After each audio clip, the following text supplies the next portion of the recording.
Excellent. And I just wanted to remind people that in this context, when we use the word consent, we are saying that no one has an objection to moving forward. So, Jamin, you talked a little bit earlier about not waiting for everything to be perfect before we do something. And so the way that we talk about that in sociocracy is that this is good enough for now and safe enough to try. So as we ask for consent on other things tonight, if you can try and keep that in mind, that would be really helpful. Okay, we're going to go through the admin part of this relatively quickly. So the attendance Suzanne is going to take based on who is on this call. We are not doing who is absent because at the moment there are 50 people who have signed up for this group and most of them have never been here, and we're going to have to figure that out. But for now, we're going to take who is here. The duration of the meeting will be no more than 2 hours, and it could be shorter because we're a smaller group tonight.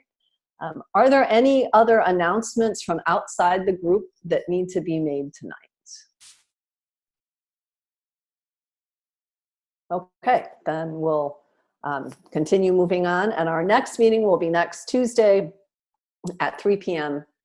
Pacific time, 6 p.m. Eastern time, and the appropriate time in between all of that. Our next item on the agenda is to consent to the agenda. So if we'd like to do a quick round, are there any reactions, comments, or additions? Is there anyone that would like to add? Suzanne, was that something that you wanted to add?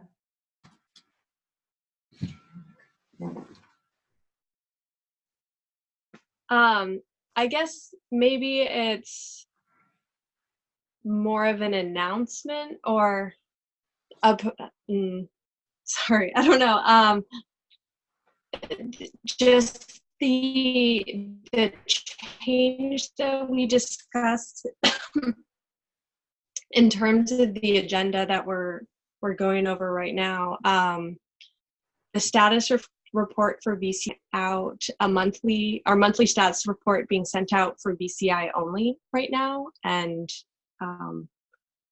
I don't think that made it on the agenda, so I don't know if we want to talk about that we aren't just going to be sending minutes to the group, but that we plan on sending some form of notes to the larger Vegan World 2026 group too. Yes. Okay. So I'm actually wondering if we want to add that to the process group work at the end of the agenda. So let me make a quick note. Will that satisfy? We have a number of questions that we need to answer. Can we add that? Okay.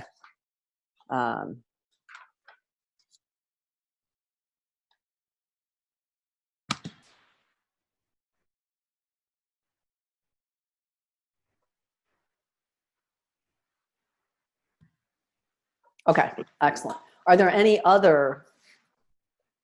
Yes, Jamin. Yeah, I just have one proposed addition. This is just could be a real short item, and we could also talk about it at the end after the formal meeting is over. But I just want to make an invitation to Vegan World 2026 Collective Intelligence to participate in the 24-hour Collective Intelligence Block Party, kicking off on February 14th and going every week thereafter. So I just wanted to insert that, and I'll let you figure out where to put that. Well, I'm wondering, Jamin, if we want to make that announcement under the admin where we ask for the short announcements, and if we make that a note from today's meeting, that's good. Okay, then we will add the invite.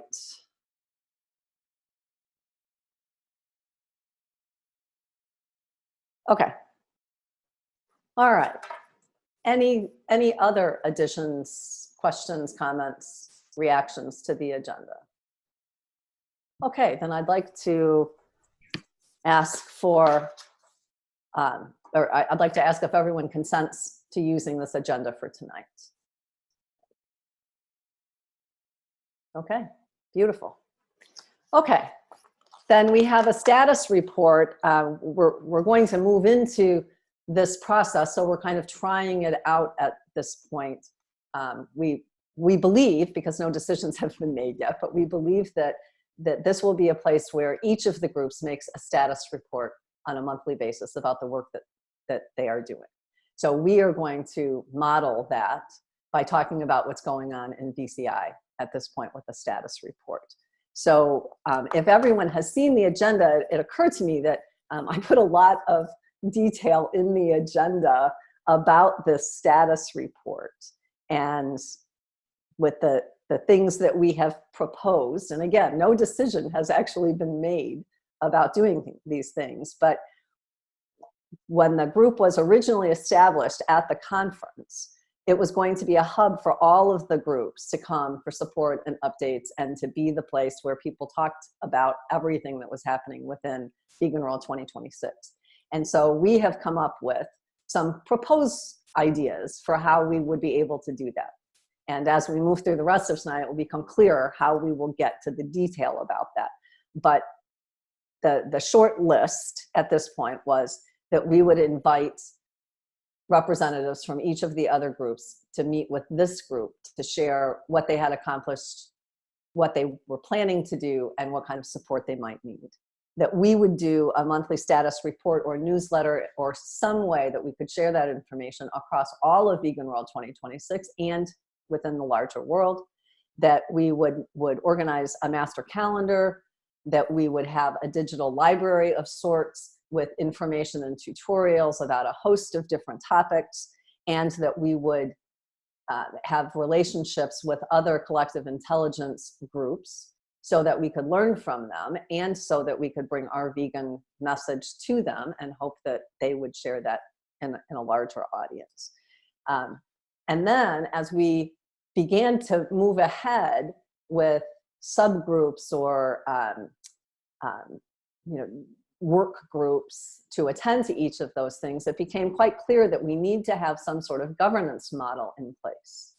And that just trying to do the work, some of it seems pretty clear cut, and yet as we move forward, if we don't have a governance model, we're not going to know how or be able to handle a number of things. So that was one of the issues that came up. And the other was that while there is a vision and mission statement and some aims have been written on the Climate Healers website, A, we aren't certain that everyone knows what those are, and B, the VCI group itself and every other group, we hope, will develop, we would like the VCI group, I should say it that way, to develop their own vision, mission, and aims, and to determine what kind of culture we want to have within this group. And so we slowed down and said, let's back up and take a look at that. And the overarching questions that we are attempting to answer is, who are we and what is our work? And so we are embarking on a methodology to figure that out that will be very inclusive of not only everyone within the VCI group, but that we will also invite the participation of people from across Vegan World 2026. Now, those things that we just mentioned are proposed ideas. And so all of them may happen and none of them may happen. There may be lots more, they may be changed as we get through things, but those were the original ideas.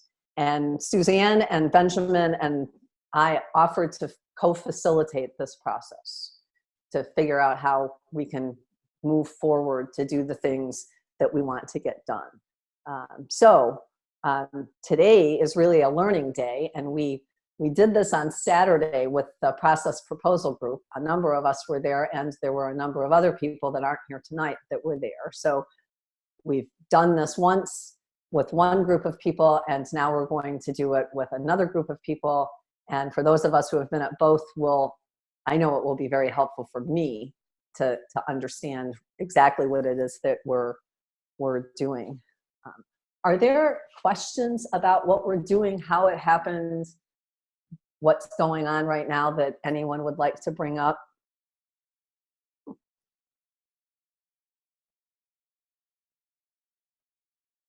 No? Okay. Beautiful. All right. I had a break in here at this point, except that it's only 38 minutes into the meeting. Would it be okay if we continued into the next section to see if we need to have a break? Is everyone okay with continuing on and not taking a break at this point? Okay. Okay. Excellent. Excellent.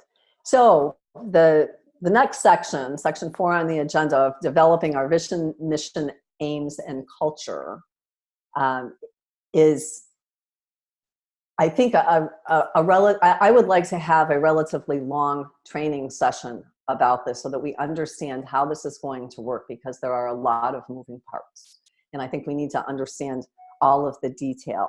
In the agenda, I quoted a number of things that I took out of the Sociocracy for All, or the Many Voices, One Song book that was written by Sociocracy for All, about what sociocracy is. And I'd like to just take a moment and remind us about kind of what the foundation of this work is before we get into how we're going to try to develop our particular vision, mission, aims, and culture. So the idea is that we believe that Vegan World 2026, and specifically VCI, needs to have a governance model.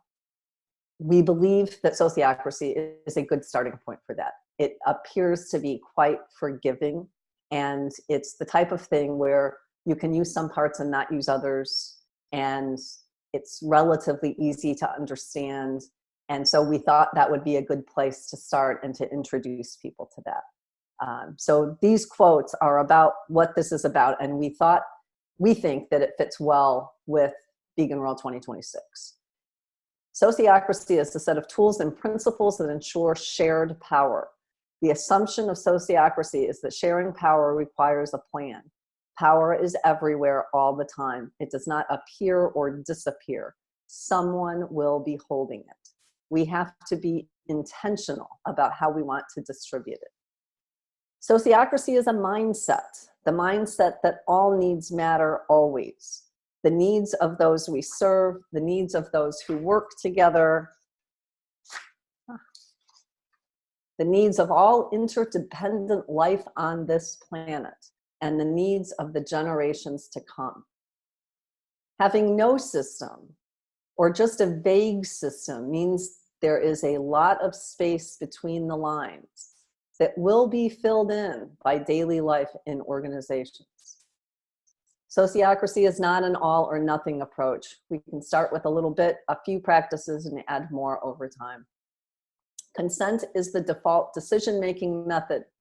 Consent means that if I make a proposal to the group, my proposal will be approved if no one in the group has an objection to it. Those are some of the principles from the book. There's many more, but those were some that I pulled out that I thought all of those things seem to fit with what it is that we want to do. And I think that this is a pretty complex situation. We already have 350 people, approximately, involved with Vegan World 2026. 99.9% of us are full volunteers. We're going to come in and out and do things in different ways. Bye, Evan. Have a great time at work. It's actually Nolan who's taking up. Yeah. Oh, Nolan is taking off. I'm sorry. So we get mixed up quite a bit. All right. Have a good rest of your meeting. See you guys. Right. See you soon. Have fun at work.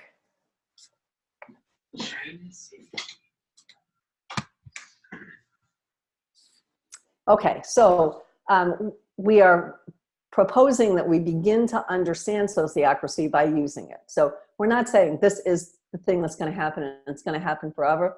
We're proposing that we begin to use it so that we can understand it and we can come back and make other decisions at later points in time. So we would like to begin by agreeing to use consent as our decision-making method. Now, we've been using that method the whole time. Every time we've asked, do you give consent to record? We've been doing that. So we just want to formalize it a little bit and remember that this is about things being good enough for now and safe enough to try. So are there any questions or comments that anyone would like to make about using consent? And can we, it sounds silly to say this, but can we consent to using the consent process to make decisions? Okay, excellent. Okay. Then we are asking that we use a proposal forming process for determining our vision, mission, aims, and culture. Jorge has used this and understands it really well. It's comprised of 4 parts. I'm going to just read them off, and then Jorge is going to put the spreadsheet on our screen, so we're going to walk through every piece of it. Please ask questions. So the 4 parts are that we collect questions, we synthesize the questions, we answer the questions, and then we form the proposal. So, Jorge, do you want to go ahead and take over screen sharing and walk us through how this is going to work and why we think inviting everyone from Vegan World 2026 into this process will be helpful and how all of that works? Yes, I just need less than a minute to get that into the share screen. Yep, absolutely. So we started collecting questions, and they're just on a document in the VCI docs and files, and a couple of people have added a lot of questions. We'll go through some of the detail about how to write a question and how to frame it. And here we go. Jorge, you have the screen up now, so I am going to mute and let you go ahead and walk us through this. Okay, can you unmute me, please?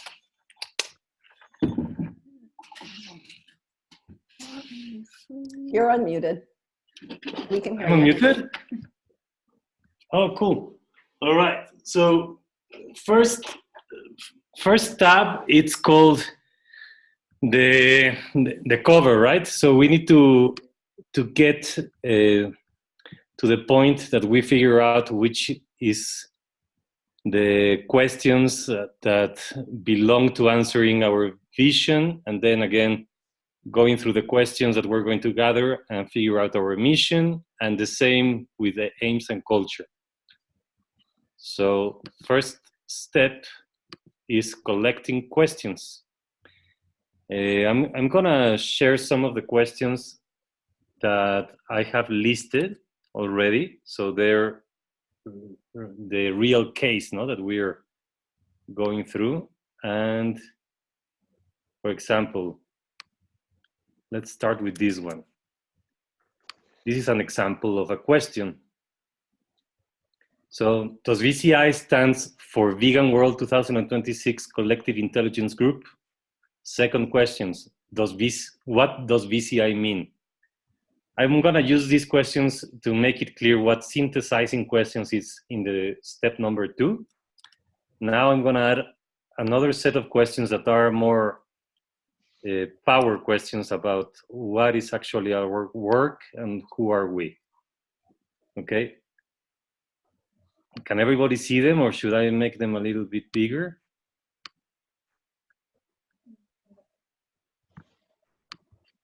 How's that size for you? Good? Okay, cool. All right. So the idea is to have everybody involved into figuring out a list that consolidates the questions that all of us have, right? And to have them in the same spreadsheet. So here, the owner, it's important to put the name of the person asking the question, right? So this part is pretty straightforward, okay? So what is the category? Category is not important to asking your question. It's important to get ready for the step number 2, which is synthesizing. For example, who are we in VCI? I don't know if you would agree that it's completely about vision. is a vision question, right? So it would be important to categorize this question as such. Then, what is our work in VCI? What is the future that we at VCI want to be part of in our journey forward? So it's very clear, very, very concise, and this I would categorize as mission question. Let's remember that we want to have a lot of questions that we can categorize to answer the essence of the proposal, which is the vision, mission, aims, and culture. Do we have a desired outcome in VCI? I would put that also in mission. Of course, there could be like an overlap with vision, but like just for the sake of this exercise, let's start categorize them as this. And these first two, does VCI stand for, like, what is VCI, right? So is that part of the questions that are going to help us to build or co-create our vision? So maybe they're not very transcendent, and most people in this group know them already, but remembering that there's over 50 people and they're not really being active in these meetings, it would be good to have them in the list. So what happens now is, if we move to the second step. Wait, Jorge, can we back up and talk about the to be completed by, the contributors, the consented by, consent by date, just to go over? Sure, okay. Thank you. Yeah, so once we have all the people, for example, these are only a part of the questions that I have written down, right? So we have right now probably Anne's questions, Jamin's, and everybody here. So once we have all of them, we would be ready to consent on them. But before that, it would be good to figure out which is the start date to gather these questions. Maybe we can decide on that, like what Anne is telling us is that we need to put a date over here. Do you see the date on top of the left corner? Start date 28th of January. That would be today. So for the sake of this example, this will be the starting date. And then we need to consent on, okay, how many days we need to gather the questions from everyone. And by everyone, we're talking about people in the VCI meetings, but also the people that are in VCI and haven't been to the meetings, and also people that are part of Vegan World 2026, and they're really on a limbo pool kind of thing, that they're not active in any group yet, right? So considering all of this, we would figure out how to consent to be completed by. So it's not like an open, endless process. It could be after, no? Like maybe to gather more questions after we finally consider our vision and mission and aims and culture. But for the sake of this proposal that we want to co-create, it would be important to say probably, I would say a week. So it matches for the next meeting, no? Like we already have this list completed, but this is only an example. I'm not setting it on stone. Then who are the contributors of the list? Well, that's why we have the owner column. So for the ones that are listed right now, it will be Anne and Jamin, right? But the idea is to have everybody on this list. Who were the contributors to gather these questions? And then figure out a date to consent to this list. Who is going to consent that this list is now closed to move to the second step? And Jorge, by closed, you mean all the questions are answered? Good question. Like closed on this step would be consented that the asking questions step number 1 is closed for this step. Like for example, when we're ready to move to step number 2, that would be the closing date. So it would be consented to the people that attend that meeting, and for that we have this field over here. So maybe for the consent meeting, we will have a way to put all the names of the people that are interested in being part of that meeting, right? So let's start with the ones we have, plus any other. So each one of them on this column will have a chance to say, okay, for example, Jorge consents to this list. And let's say object, no? Like to have a little bit of diversity on this sample. And Jamin, you would consent with concern.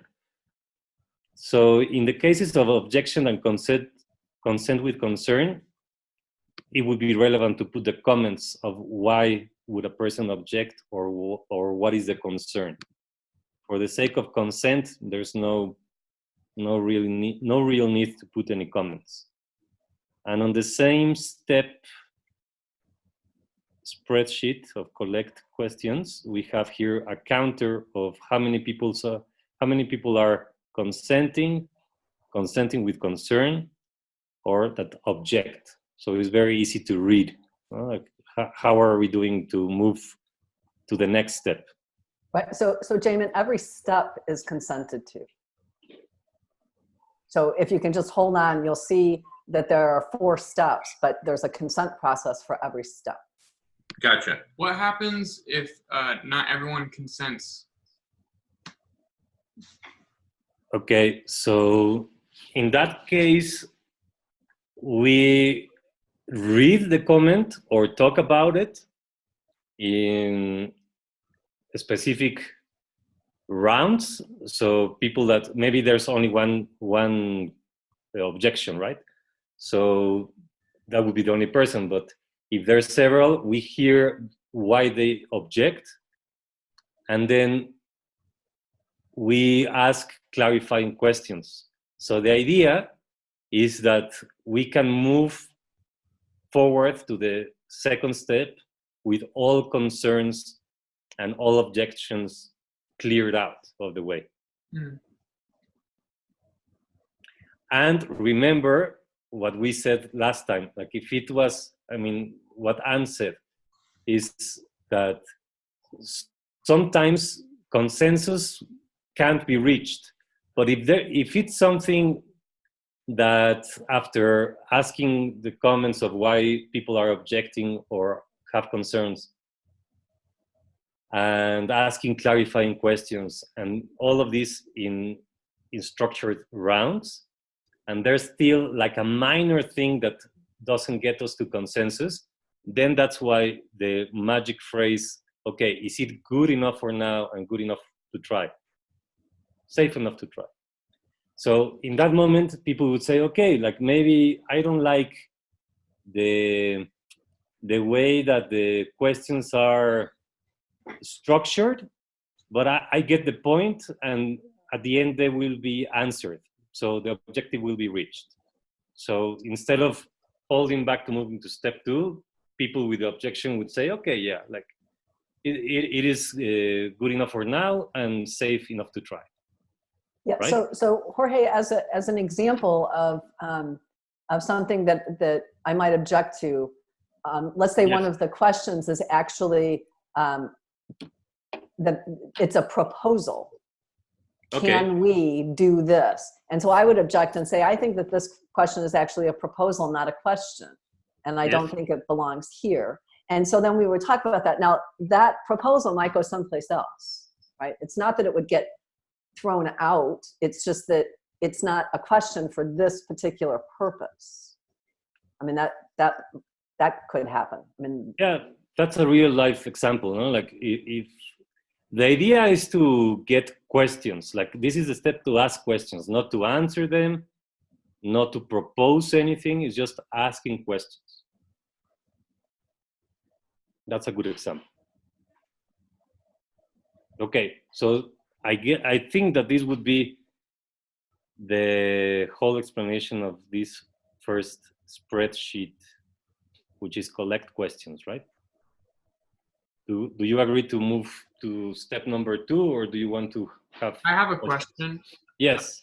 How do we collect questions? Okay. Because I know it says collect questions, and now that makes me sound dumb. But yeah, how do we choose which questions to write down? Is it just open talking? How does that process work? Yeah, that's going to be figured out, as far as I understand, by the process work group. But the idea is to have something very well explained for people that can send over their questions, maybe using the Basecamp comment platform. Mm-hmm. We're gonna figure that out. Like, so the majority of people in Vegan World 2026 is able to contribute and feel part of this process. And that's why it's very important for people to understand that what they need to send over is questions, not proposals, and not pre-answered questions. Mm-hmm. Just plain questions that the team that is going to gather them in this spreadsheet, is their only job. Mm-hmm. is to go to this part, email or Basecamp comments, just do a copy and a paste, no editing, no nothing, because everybody understood that what we are looking for is to collecting questions. So right. and the questions will be collected. So that will happen outside of a meeting. I mean, we'll send a request out that says, this is what we're doing, this is what we're looking for, and we'll invite people to submit questions. And there'll be a full explanation about and description about what it is specifically that we're looking for. And then they'll come in. And whether there's a doc in the Vegan World 2026, main group, docs and files, where you can just go there and edit. We haven't figured that out. We have a meeting on Thursday where we will figure out the details of that. But people will submit their questions outside of a formal meeting, and then the process work group will put them into the spreadsheet. I think that there should be a tutorial on doing this, and that should be publicized to everyone so that they can attend, so they understand what the process is. It's very similar to what we did for the IEEE, but there it was, you were working on a document. And so arriving at a consensus on a document, you had to then, come up with technical comments, technical required comments. These are like what you call objections, editorial comments, and editorial required comments, things like that. Yeah. Welcome, Silas. Thank you. Yeah. Okay. So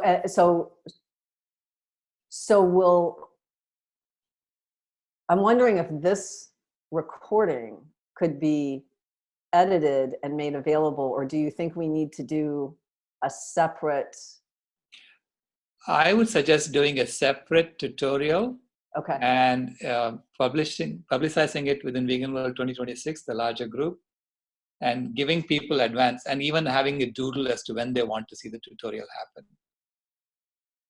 Okay? Okay. Yeah. So that this way you get maximum participation, and then people are able to ask questions directly on the process.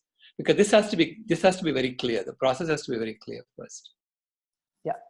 Yeah. Melissa? Can I ask it's kind of a suggestion question. Often when I'm doing collaborative work with other artists, we start by doing a smudge and a sort of prayer or meditation together, because this really brings us together as in this higher plane of one voiceness. And I'm just thinking, to get us out of our brain space and into this more heartful, heart chakra, intuitive, spiritual space, if part of the tutorial just at the beginning could be some kind of, I don't know if we want to call it prayer or meditation. It could be, doesn't have to be long-winded, but that just brings us all together into the one mindset, so that when we're building vision and building mission, there's that kind of magical process of the, you know, the higher space that we occupy together. Just a thought there. I like that. Yeah, that's, we're trying to build some of that in, you know, every place that we go. So yeah, that's a great idea. All right, Jorge, are you ready to move on to the second? Sure. Is everybody okay? Or there's another question? Yeah. I do have Oh, there is. There's a question here. I should know that maybe, but there can be yes and no question. Like, I mean, where the answer would be a yes or a no. Like, do we have a desired outcome, or does VCI stands for vegan world, la la la? Like, is it? Well, that could be maybe more explained, but then. Yeah, correct. So the idea is to elaborate on the answer. Do we have a desired outcome? If yes, then then what that would be, no? Yeah, good point.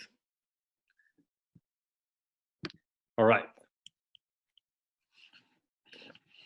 I don't have everybody like on the same it's hard screen, now. so can we just like go back to the mosaic? Oh, no, I can't. Okay, can we move to the second step? Yes? No more questions on this first one? Excellent. So I'm gonna copy quickly what we have so far here and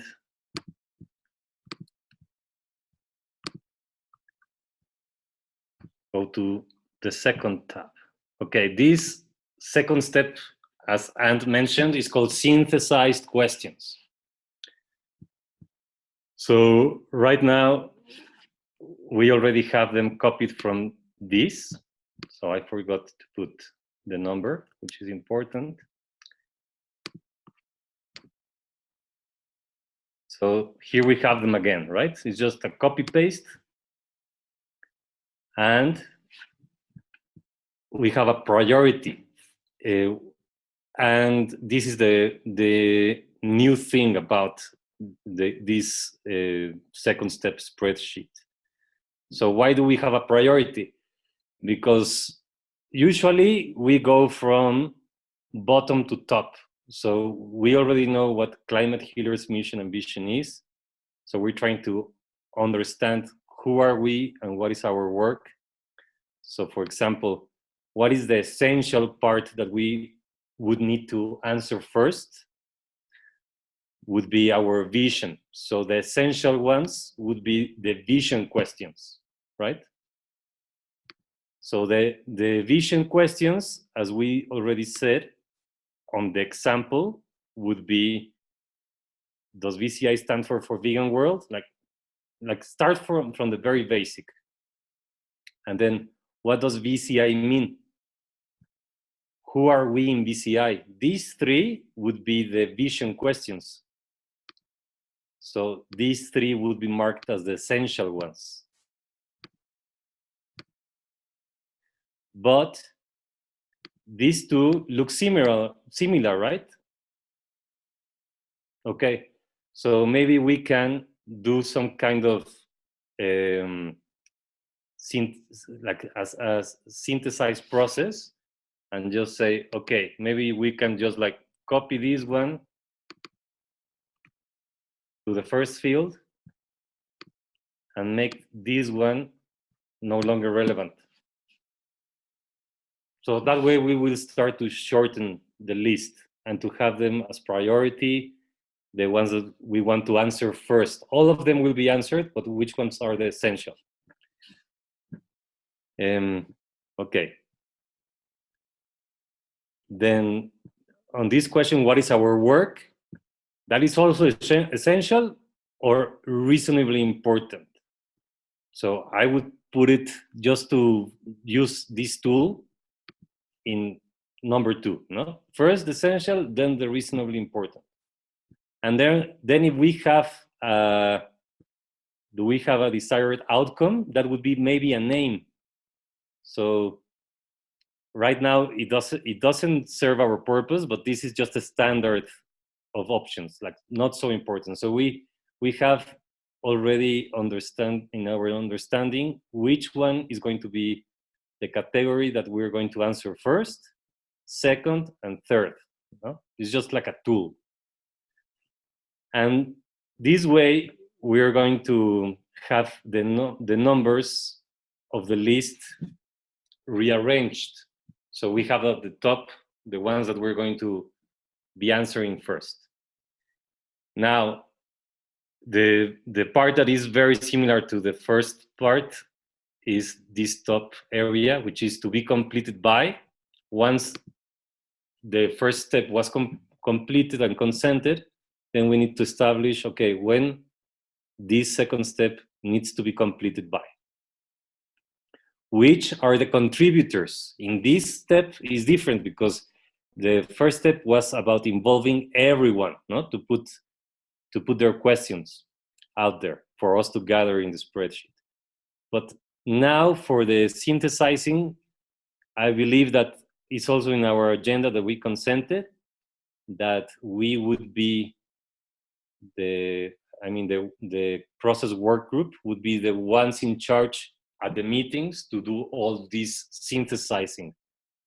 And that is part of the proposal of using this proposal forming steps. And then once we have all the synthesizing ready, who is going to consent that the list is already synthesized? And again, we put all the names of the people here, and by when the list, synthesized list, is consented. So these are all agreements that we need to come to together to decide, okay, maybe for the gathering questions, it was good enough a week time. For synthesizing them, depends on the amount of questions that we gathered on the first step. Let's say another week for now. So we put that, to be completed by next week. Who is going to be the people that are going to contribute to the synthesizing? Here. Who consented? Maybe that's going to be something that we can do in the general meeting.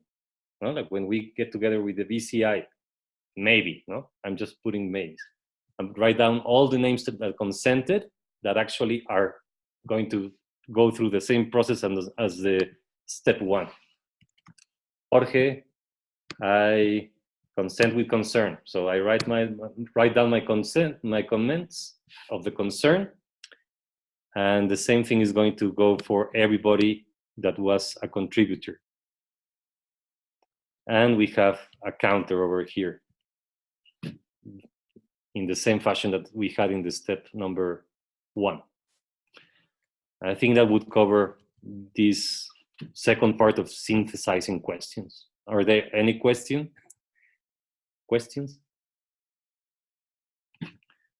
No questions? Okay. All right. So we would move the questions to the third part of the process, which would omit this one that is already synthesized.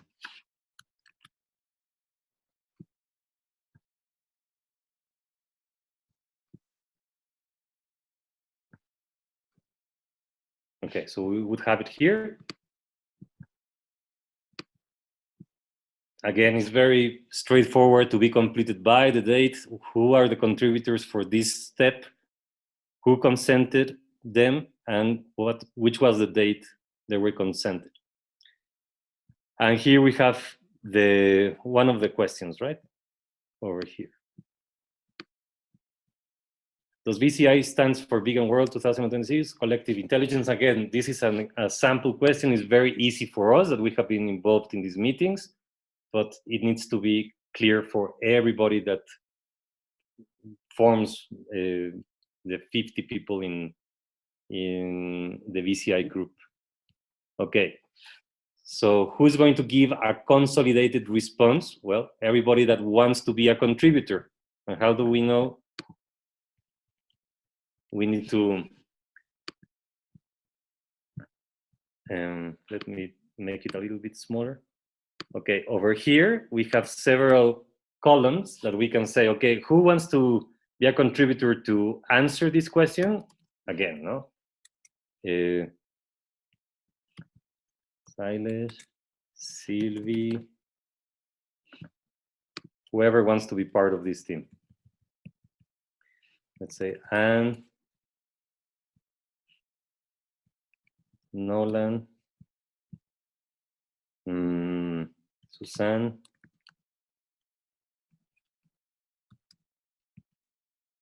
Shankar. Okay, so you get the idea, no? Everybody that is going to be a contributor in answering these questions has a column, and they use this same line of the question to start answering the best way they can, no? Like, yes, we were in a meeting on this date, and it was decided that the Vegan World 2026 would be added to the collective intelligence. So now VCI stands for this. No? That would be one. And then another person would say, I remember that this was a proposal to include everyone. So whatever we answer individually, then via wordsmith action, we put them together, we fusion them, and we finally have a consolidated answer for this question. Okay, and the same goes for all the questions on the list.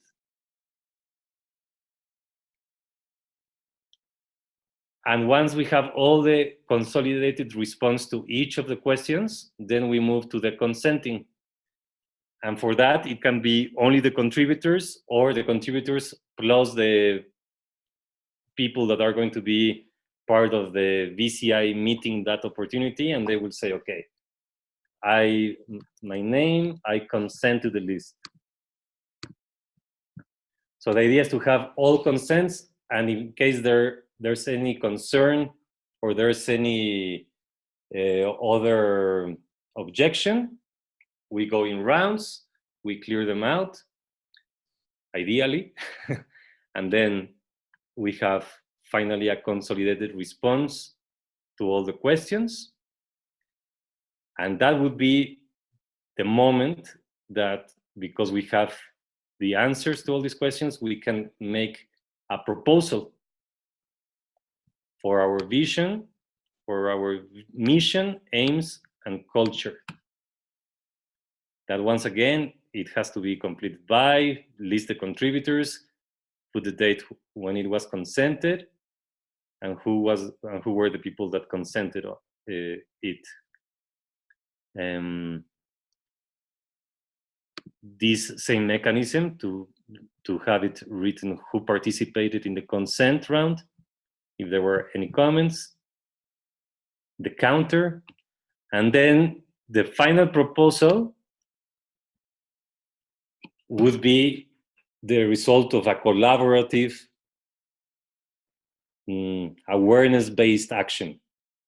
It will take a little while. It involves several meetings, but finally we will know who we are, what is our work, what are going to be our aims, and by which culture we're going to do all our work. Exciting, right? I hope. I think that would be it for my part, unless there's any question about the steps. And I agree completely that we need a tutorial, like maybe something short as an overview, and then for each one of the steps, so people are not overwhelmed, because not everybody is going to be willing to participate at such depth. But the most essential part is the gathering question, the first step. That should be our responsibility, maybe to open to everybody in the Vegan World 2026, but that would be consented later. Could you go back over how questions are answered because I'm confused if questions are individually answered and then collectively consolidated, or if we have group discussions around the questions and then come to a consensus that way. Sure. So I am here in the spreadsheet 3, answer questions, and this is the question, right?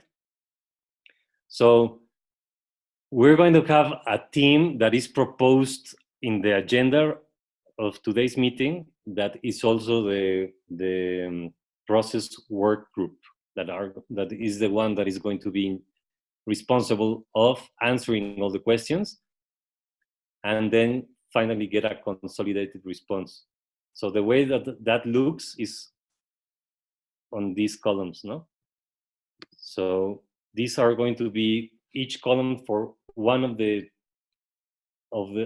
each people that is part of this process work group. Each one is going to have a column, okay? So here we're going to say, okay, who answered this question? It's going to be very visible if Anne says something, right? Then Anne is going to be included in the consolidated response. And that decision of consolidating the answers is going to be the responsibility as proposed of the process work group.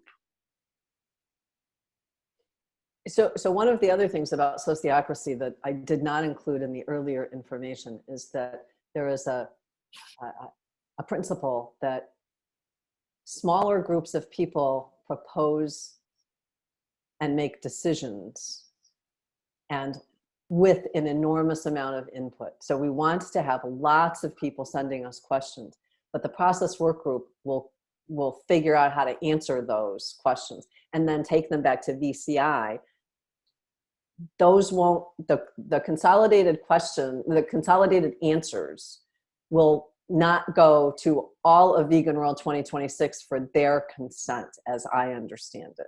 It will go back to VCI for consent, but not, they'll be available for all of Vegan World 2026 to see, but all of Vegan World 2026 will not be consenting to the responses, because it would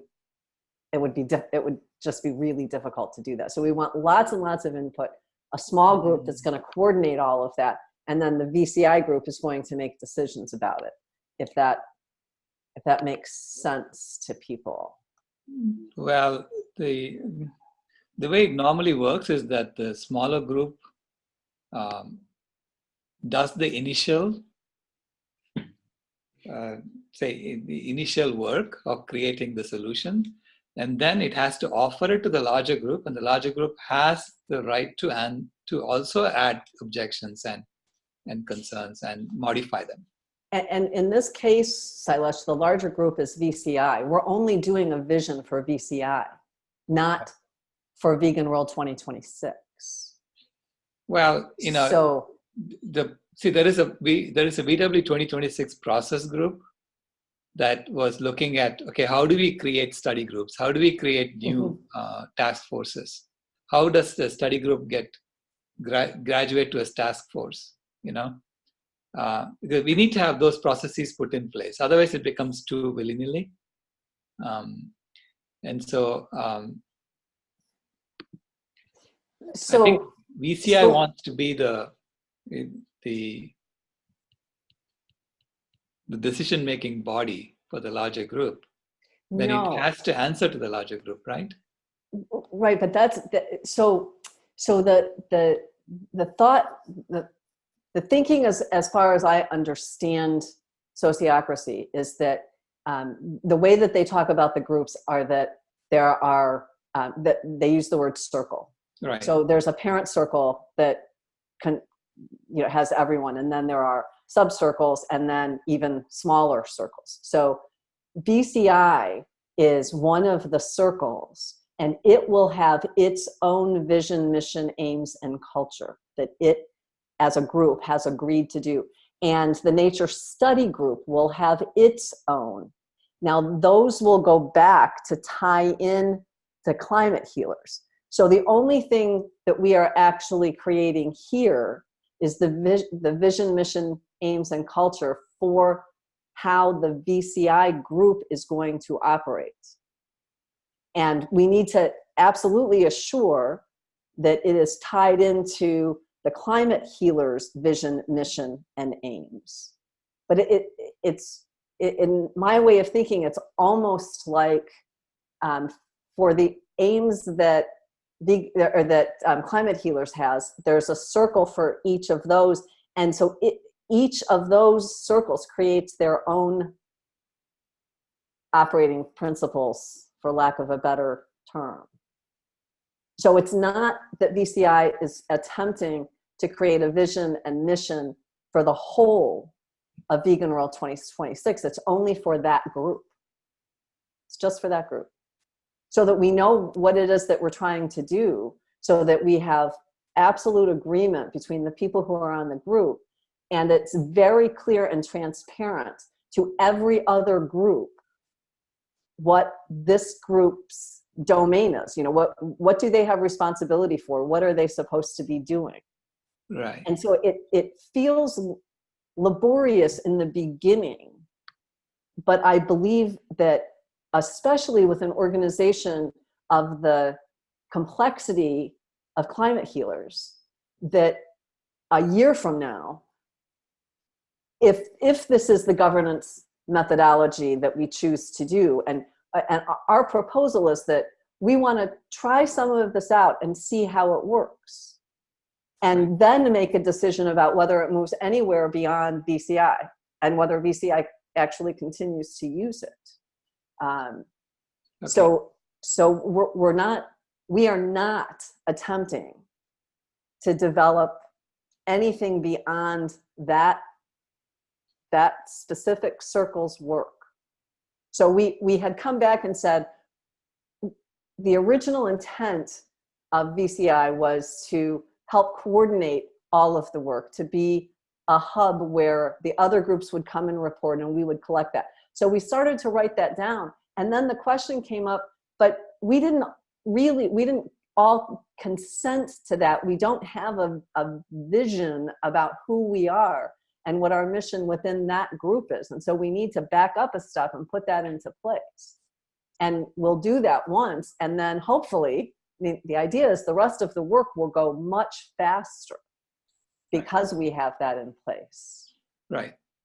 Now, I could do a tutorial on the IEEE process also, if you want. So then people can look at the two and say, okay, you know, do you want a combination of these things, or what do we want to do, right? How do we want to do this? I have a question as well. Silas, that sounds really good to me personally, because I have a question about this process, that there's a group generating questions and another group deciding where those questions fall into importance, and then consolidated responses. When I ask a question, usually the answer is already sitting on my shoulder, but I have to get to the place of formulating a question to get to that answer. So if I'm coming to the group with a question, it's really for us to generate the answers together. Right. And so if I'm just asking, if I was just an outsider wanting to know more about vegan collective intelligence, then I could come to you and say, hey, who are you? You know, or some question, and then wait for your response. But this is a little different because we're all part of this collective together, and we're all looking to create vision, mission, aims, etc. together. So I'm not sure that process seems right to me personally, in that it's kind of separating us out. You know, but all of us can ask questions, but not all of us can dig around and look together for the consolidated responses together. Can I answer to that? Like maybe I presented it wrong, and I apologize. It's completely collaborative in the process, in the sense that if you gave an answer and you want to participate like deeper and further on it, you can become part of the answering team. Like you can come and be part of one of these columns over here, and be in that process work group. So there are some people that are going to just answer. Yeah, I mean, just ask the question. If they want to send over their questions, and then that's it, no? So there's the possibility of both. And on each case, we will bring back the collaborative work of the specific group to start consolidating a response to the main VCI meeting for a consent. So yeah, like it's not going to be like maybe how I express it is that yes, there is a process work group, right? That is going to be hands-on, like really integrating all the questions and synthesizing them, but everybody's welcome. I would like to see the situation that we're like, oh no, we're 300 people wanting to do this. I hope that happens. Most likely it won't. Yeah, see, typically the way it winds up happening is that there may be 3 or 4 responses for a given question, because 3 or 4 people are really interested in answering those questions, or 3 or 4 groups are interested in answering those questions. And if those answers are not compatible with each other, we need to have a discussion as to which one are we going to select. Okay, but ultimately the people who decide is the whole group. So the whole group. So this is what used to happen in the IEEE is that we had like maybe each subgroup had each task force had a major question to answer. I mean, how do you do this? How do you send signals over these wires to get them from one side to the other, right? That was the generic question we were trying to address, and there were like 3 or 4 proposals, and then we had to then discuss those proposals and then decide which one to choose, or how or make 2 of them come together and say, okay, we are going to make this combination as the solution, right? And then everyone in the group had a say in it, saying, no, we don't like that because you didn't answer this or whatever, right? So there is a discussion process that happens around that. This is why it takes years to come up with these recommendations, So the Nature Stewardship Study Group will not have an answer within 6 months. It's going to take time for them to come up with how do you do nature stewardship, right? So there is a process of refinement that will happen around those questions. But Jorge is right. Everyone has the right to come up with a proposal as an answer, and then the group may have a lot of discussion around those answers, right? Yeah, that part is absolutely true. Like this is why it's called a collaborative decision-making governance, and Anne has like proposed it like that. It's just like a question of making it clear in a tutorial, so there's no doubt that there's going to be an absolute transparency and inclusiveness during each part of the process. Right.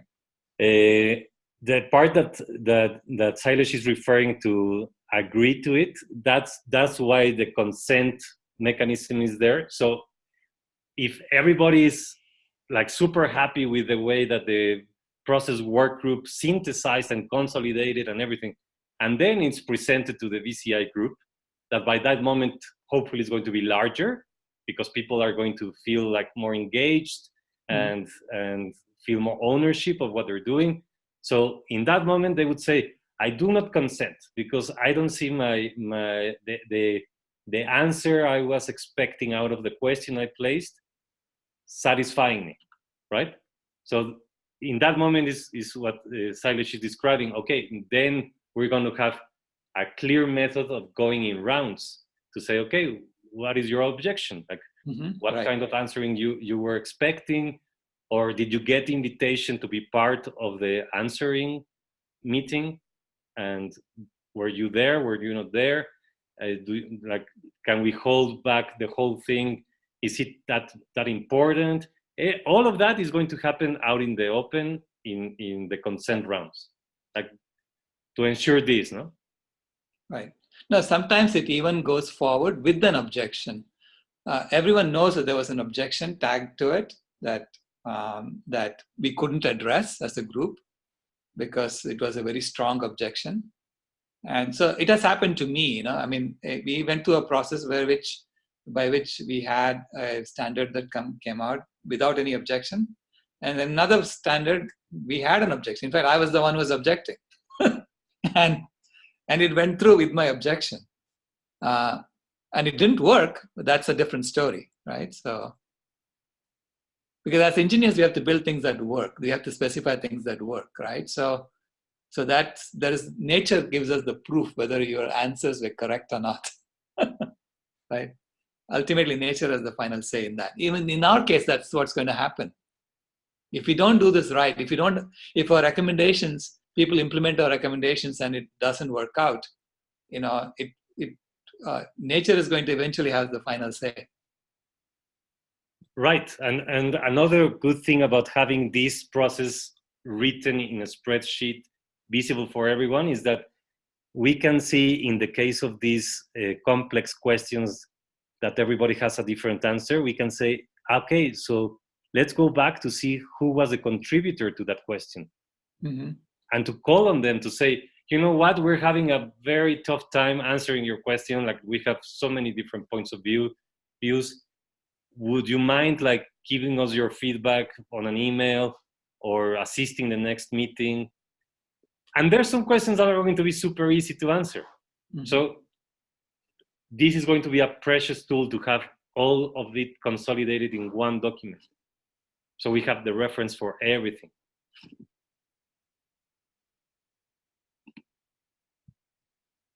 I think a piece of this is that it's just difficult. It's a new process for almost everyone. And it is, well, I mean, I haven't been through the process that you're talking about, Silas. So I don't know that one either. I know that using Robert's Rules of Order and doing these things in other organizations that I've been a part of, it's always that there is a small group that is tasked with moving the information through, but it's the large group that ends up having the full discussion. But the large group is not involved in every single piece of the work. And I mean, there's just a smaller group that moves things through and keeps bringing things back and going back and forth. And I think that's exactly what would happen here. And again, it's important to remember that we're talking about this one group and establishing the vision, mission, aims, and culture for this one circle within, I mean, I think there's 26 circles. Yeah, there's a smaller circle. Yeah, there are different circles. But, you know, the process is meant to make sure that every circle realizes they are part of a larger circle. Correct. They're answering to a larger circle, that they're compatible to the large. So the larger circle always is the big boss, right? That is the one that's really driving the whole thing. Oh, yeah, absolutely. So we made sure, even in the Robert's Rules of Order, we said the chair is serving the group. Right. The chair cannot boss the group around, right? It's serving the group, yeah. Right, absolutely. Absolutely. I have a question, yeah. Shekhar? Yeah. Yes. Actually, I'm just thinking, how does the frequency of the questions or the channel of the questions would fit here? Like how the frequency and the channel is will be managed, or what do you mean by frequency and channel, Shankar? Yeah. Like, for example, you pick a topic within this. Are we giving a deadline to that? Like, before this Friday, you can post your questions and we will try to answer before next Friday, something like that. Is it like a daily processing engine, or is it a weekly processing engine? Then the channel is somebody manually consolidating, or we're just using a Doodle or Google survey, something like that. Okay, the way I understand this proposal forming for the VMA and C of Vegan World 2026 Collective Intelligence Group, it's linear and it's just one go. We don't go back. Like, for example, if we start telling people, okay, guys, we need all your questions because we're doing this process, and step one is to get all the questions from you. Questions are structured like this. Use this place to paste them so we can copy them to the main collector or Excel file or whatever we decide to call it, as you could see in the tutorial video, right? All of that. So in that sense, we will tell them, you have a week's time to participate in this first step. This is an example, no? A week's time from now. So people can do it right away or wait until the last day. Once that week is gone, then we say, okay, we're going to move into the consent of the list that was closed on this day. So people are going to be informed what's going on. And then if consented, hopefully in a short couple of days, then we're gonna say, okay, we're ready with a full list that was contributed by everybody. We're super happy. Okay, now we're going to go into step number 2, that is going to look like this. And you're welcome to join the process work group team. And if not, that's fine. No? So people can choose, okay, I'm really passionate about it. I want to be there in every step of the way. Or, okay, like I don't need to be there. I know exactly who's going to participate because it's going to be posted in the comments of the meeting or the minute or whatever. And I feel fine because it's a process of also building trust. And I know that it's going to be also presented to the VCI meeting. So I can choose to go into that meeting and listen to the work that they are going to present. And if I'm there, maybe I'm going to be also part of the consenting, right? So the idea is for everybody to understand the process, but for this case, it's going to be like that, like linear. Step 1, step 2, step 3, step 4, proposal. And then the proposal in every step, people are going to be invited to be part of. This is one of the other things that is not mentioned. Like we really want to see more volunteers of Vegan World 2026 engaged and involved, because out of 550, I think that was the number that Anne mentioned at the beginning of this meeting. I haven't counted them, but there's hardly 30 or 40 or 50 really participating in the meetings.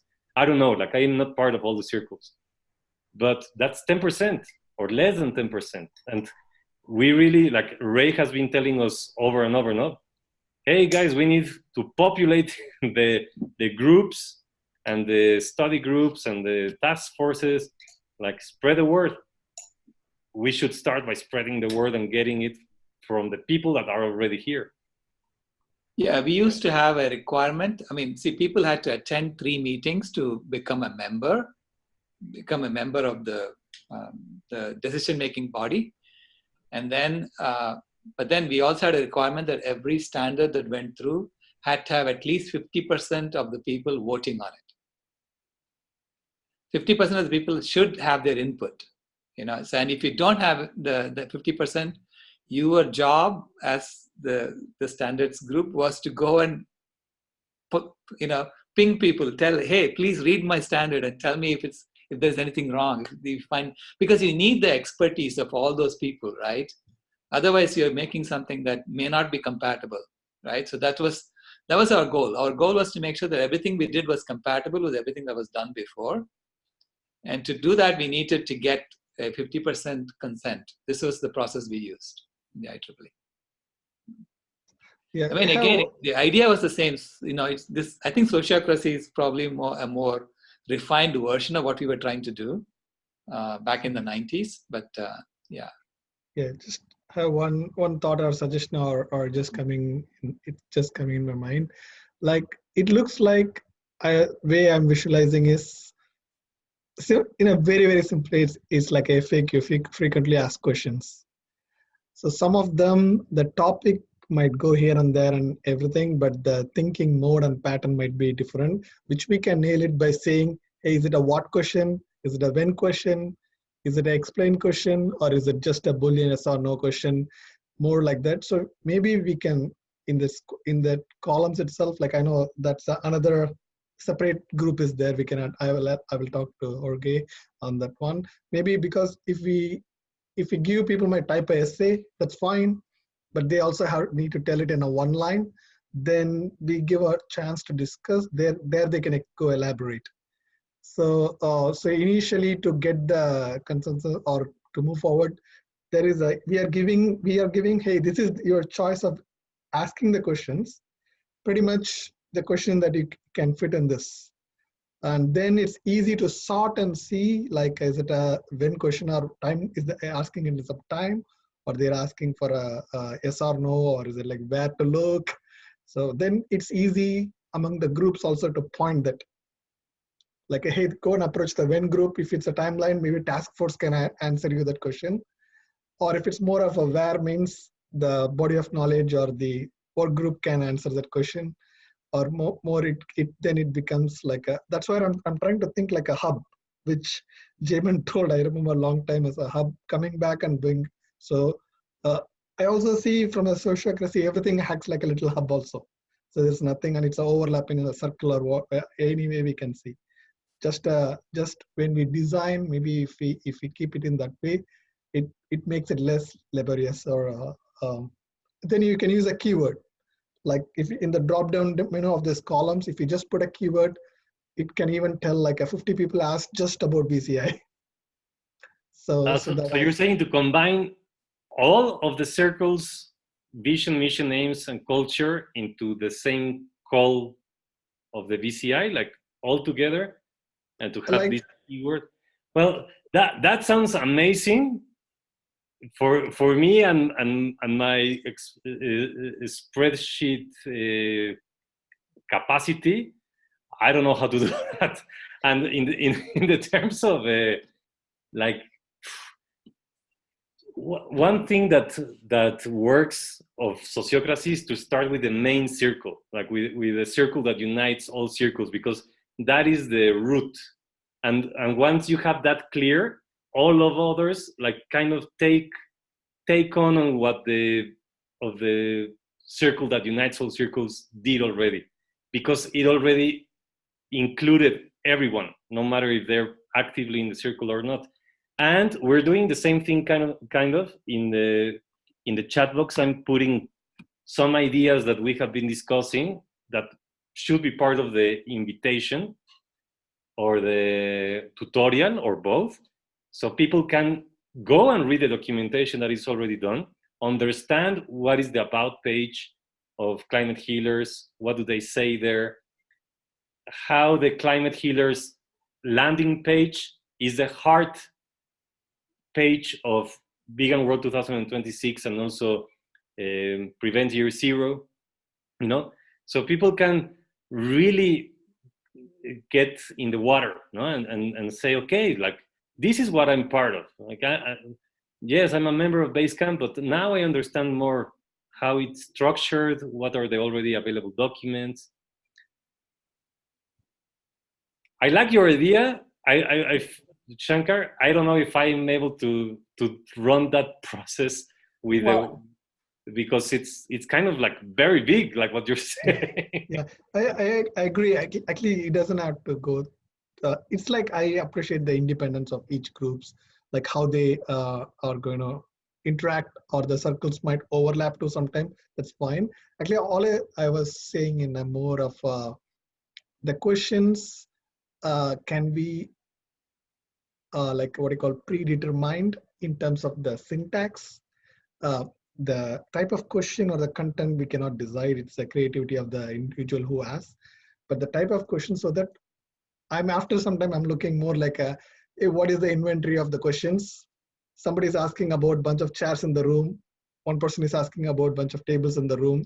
But the chairs and tables might change, but the quantity of asking there is a similarity. So which helps us to group and reach towards the expert or within the group or other group. So it could be within VCI. And I definitely see there will be overlaps, but that's fine. That's why we exist.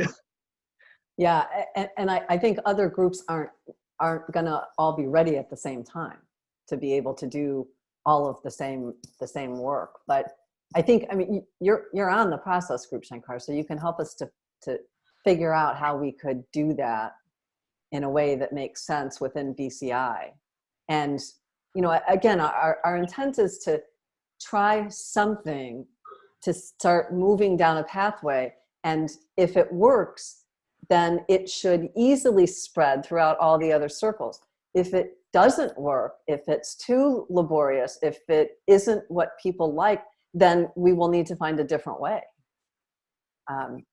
It's yes. Oh yeah, I just was because I like what Shankar said about having like these frequently asked questions, because that's what I was visualizing too. Is you go to the Climate Healers website and you aren't vegan, but you're a concerned planetary citizen, and then so we have these questions which apply to every group. Like the most basic one being, what is veganism? Because there's people who don't know, and like, what is veganism? What does a vegan world mean? Or like, what are vegan world values? Because we might not know exactly what a vegan world looks like, but I feel like we do have an understanding of what values we're trying to uphold. And I think that's something that we could, like a question that we could pose to all groups, extending to the nature stewardship and the parenting groups, all of these groups, and we can maybe consolidate our answers around what is veganism and our values. And I'm sure there's other simple questions that encapsulate all of the groups, because that's what I see the VCI group is doing, whereas the nature stewardship group is about it is a collectively intelligent group trying to focus on how we become stewards of the earth. But the vegan collective intelligence group is a stewardship group focused on collective intelligence. So it's a meta collectively intelligent group. And so I feel like maybe I think that it would be beneficial if we, as the vegan collective intelligence group, we set our sights not necessarily on our group specifically, but the larger group. Yeah, and so I think what you're bringing up is one of the aims that VCI would be to be able to collect that kind of information from all of the other groups and be able to publish it. So again, we need to know, what are we trying to do? How is it that we're going to go about doing it? And what are the very specifics that we're going to engage in? And some of especially the aims will change over time, because we'll accomplish something and then we won't have to do that anymore and we'll move on to something else. And some other things will be ongoing that we'll need to be doing over and over again. So I think that was a great example of what an aim could be, what one of the aims could be. So at this point, what we're looking for is consent to move forward with trying this out and figuring it out and coming back. And unfortunately, it isn't going to take a week. It's going to take more time to set this foundation and to put this into place. But on the agenda, we also tried to write up a bigger piece about the vision, mission, and aims of Climate Healers, which we took off of the About page and wrote up some information so that people could take a look at what that looks like and what it is we're attempting to create within VCI. So within VCI, we want to be able to say that our vision is this, our mission is this, our aims are these, and the way that we want our culture to look is this. We want to, this is the way that we want to treat each other within VCI. And that is linked, the language within sociocracy is that each circle is linked to all of the other circles in some way. So VCI has membership from every other circle coming into it, and it is linked to the big circle, which is Vegan World 2026. I don't think there is, I mean, there is, but Vegan World 2026, as I understand it, is one of the projects within Climate Healers.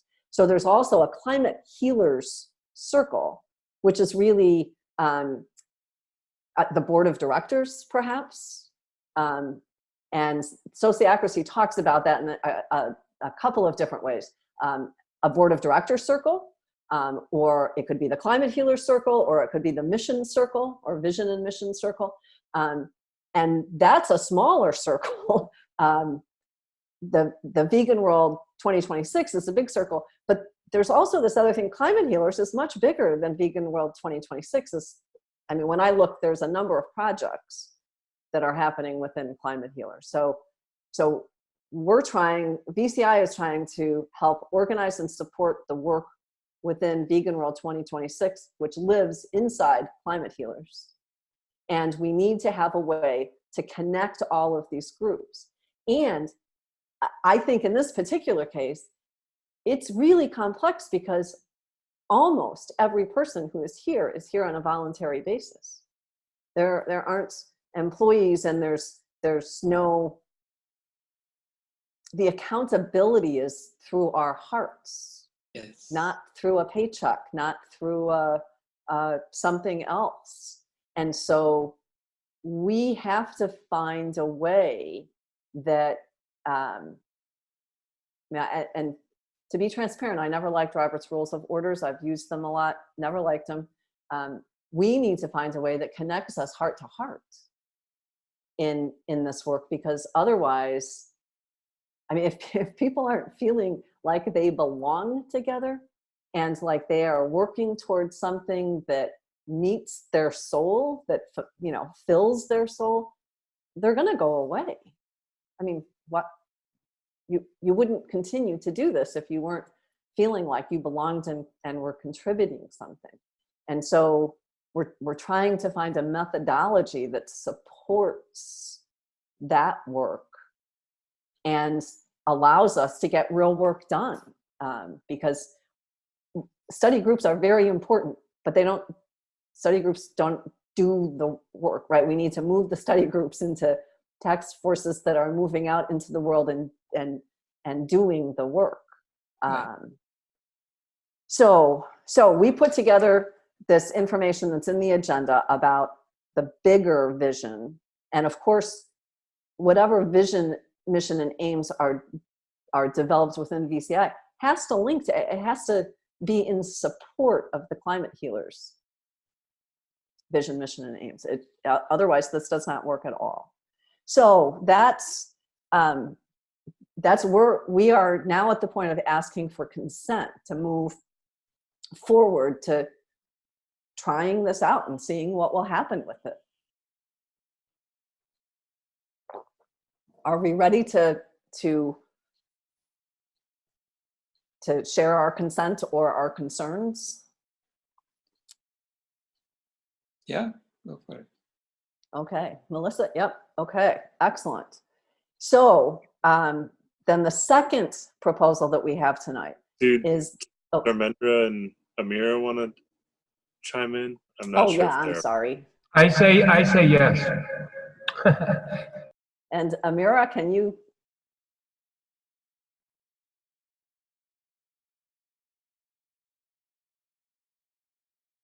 I'm guessing that Amira can't take us off. I'll just answer yes for her because she's having a problem with her audio right now. Excellent. Okay. And thank you're you in the so same much, room. Dharmendra. Thank you so much. So the second proposal that we have is that the subgroup of VCI, which maybe we need a different name for, we called it the process proposal because we were going to make a proposal about process within VCI, but that might not be the best name.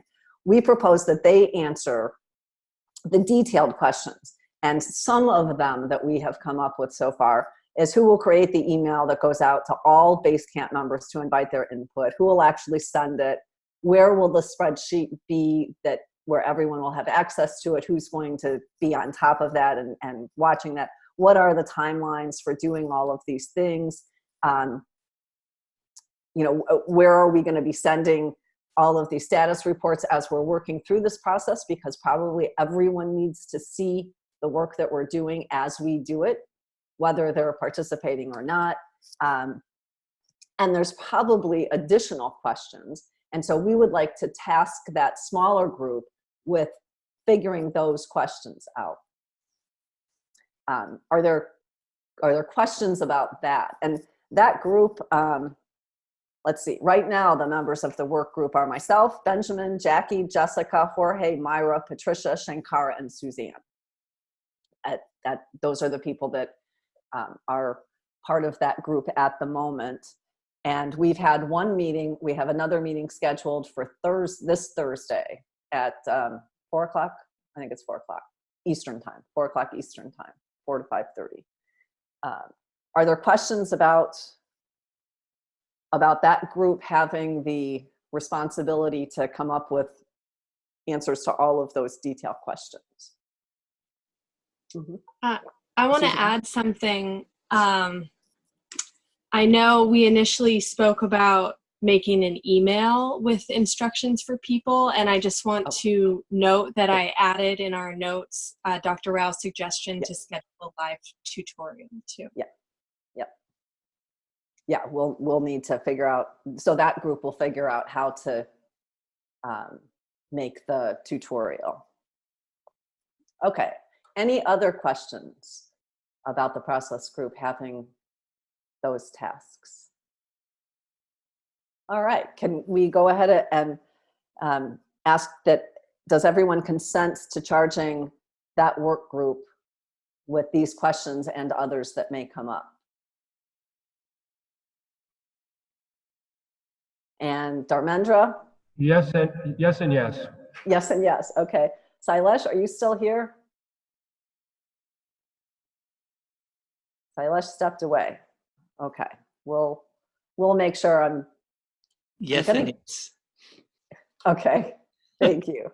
Thank you. All right. I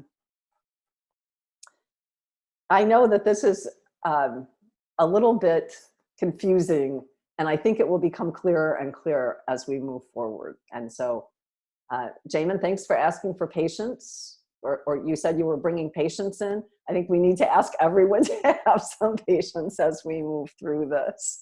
All right, so I would certainly like to thank everyone for moving through this and asking lots of really great questions. I'd like to do a quick checkout with sharing a word or a phrase or about what you are leaving this meeting with.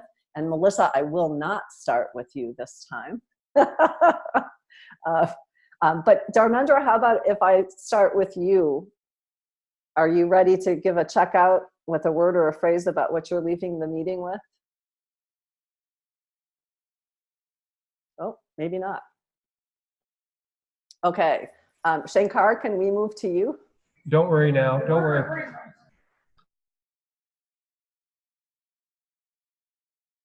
Okay, I think Dharmendra was saying, don't worry, that's his checkup. Shankar? None at this point. Okay, thank you. Jorge and Sylvie?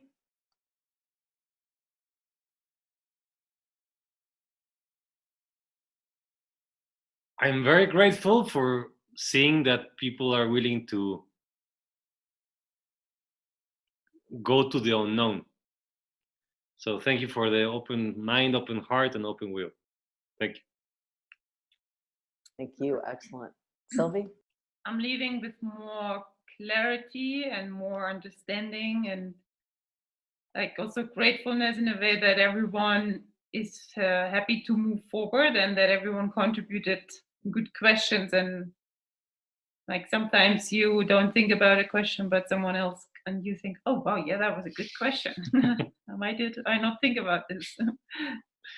Collective intelligence. Exactly. Yes. Okay. Benjamin and Suzanne, are you ready to give your checkouts? Want to go first? You go. I'll go first. I am leaving with more clarity and definitely looking forward to our first run through the proposal spreadsheet. That's going to be fun. And I'm really grateful for all of you sticking in there and looking forward to continuing to work on this. Yeah, I'm also feeling more clarity about this. I've already had one run through the spreadsheet and thought I got it then, but I get it better now. So I definitely see the space there for a tutorial and for, you know, the work that we have to do moving forward, but I'm excited for it. And yeah, grateful for everyone's willingness to try things. Thank you. Melissa, are you ready? Hello. Wow. Well, I love this group. I really love this new system. So my words would be new, journey, openings, connection, creativity, co-creativity. And what I really love about everything that I learned today is, and where my mind is taking it, is how to take what we've discussed tonight and apply it to all of my life. So my art, my teaching, everything, relationships. And I just find this so exciting. We're coming into this new territory. So thank you guys for being great teachers. Jorge, thank you, and everybody. I'm really grateful and excited. Thank you. Thank you, Melissa. All right, Jamin and Evan. The words that I'm leaving with are grounded. I feel really grounded. Something about the simplicity of just asking questions is really humbling, and it makes me just really grateful for the cooperation that this group is able to bring. So yeah, I feel grounded and grateful for this cooperative effort to ask questions as well as answer questions, because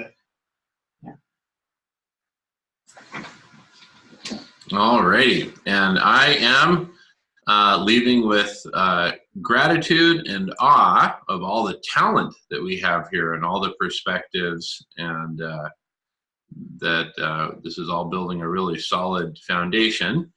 And I'm also missing kind of just open discussion, but we can have that after the formal meeting ends for those who want to hang out more for that. And also I'm sure that after we get a bunch of foundations laid, that'll liberate us to have conversations and discussions within a just and logical framework. All right, thank you. Amira, I'm going to ask if you can come on and give us your checkout, and then I'm going, oh, hey everyone, this meeting, oh, excellent. Wait, where'd it go? Hello? Hello? Yes, Amira, you're here. I did unmute it. Yeah, I don't know what's happening. Well, then turn up your sound. It's totally off. Your sound. Oh. No, it's not working. It's not. I'm trying. It's not working. No, it is working. We can hear Hello? you. Yeah, we can hear you, Amira. Yeah, I don't know. I just got a new computer today. I'm having troubles. So you guys can hear me, right? Yes. Okay. Also, I just wanted to let you guys know that on Tuesday nights, unfortunately, is when I have my client who stays at my home that I work with who has developmental disabilities. So at best, I can usually just listen in the background and not really. So most of the time when you address me, I'm in the kitchen or somewhere else around the house. So I just wanted to point that out. I did not hear the question. The checkout question is just to share a few words or a phrase about how you're leaving the meeting. But I also have a question. While we do have you in voice, would you like us not to invite your participation? And if you want to, you will type it into the chat box or speak up, or how should we manage this? Well, let me ask you this. Is it not just okay if all I can do is listen? Oh, no, it's perfectly okay. Yeah. It's awkward to ask, and if you can't come on, then I'm just not sure. I just wondered how you want us to handle that. Oh, no, I always love to listen in. And Okay. if I get a moment where I can, this is dinner time, and this is when I'm usually showering and feeding the client and, doing all those kinds of things. So it takes a lot of my physical attention. Gotcha. Okay. Okay. Well, so the question is, what are you leaving with this meeting? What might you want to share about how you are leaving this meeting? What are you leaving this meeting with? I'm sorry, I don't really understand what you're asking. I tuned in late, so I didn't really hear a lot of what you guys were discussing. So I'm not really clear on what the question is. How am I leaving? Yeah. What are you feeling as you leave after listening to what you did listen to? If you want to share that. To be honest, I didn't really hear most of it. Okay. Well, we're glad you're here anyway. And all right, Silesh, do you want to contribute a checkout? I mean, before I sign off, I'll send one thing. I really love the collaboration of everybody getting together and working towards something. Excellent. Thank you. That's perfect. Yeah. So that's all I have. Yeah. Thank you for this meeting. I think it's bringing more order and process into this, which is necessary for us to go where we need to go. Yeah, and I'm leaving with beginning to see more clearly how to work with the complexity of this particular endeavor, because I think that Vegan World 2026 is a really complex endeavor, and I think it requires that we give it some serious, deep thinking to figure out how we can work together with this group of people and then move all of this into a much, much wider world. And it's just, I don't think it's a simple thing. I don't think it's a simple, easy thing. I think it's a complex thing. It's not even complicated. It is complex. And so it's going to take us some time to figure it out. And I am extremely grateful that we have a bunch of people who are interested in working through the complexity and figuring it out. So thank you. And may I add my 2 cents? You skipped me. Oh, I'm sorry. I thought No, don't worry. Was not what I take from the meeting. That was just me talking to Amira across the room. That would be kind of on my part a little pitiful, I would think. Oh, that's I'm so sorry, Dharmendra. I mean, but I understand.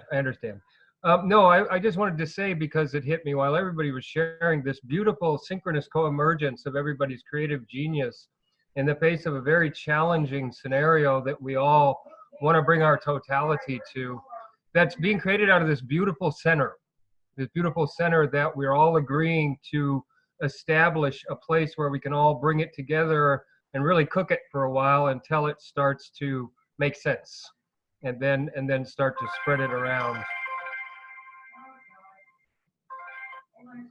So that's it. Thank you. That's beautiful, Dharmendra. Very beautiful. All right. Thank you. I think that I think we have Suzanne and Benjamin now on a phone call instead of, I don't see their picture anymore, but I'm pretty sure that's you guys. Yes, that's okay. All right, great. Thank you so much. And I think Jamin is going to host the after party And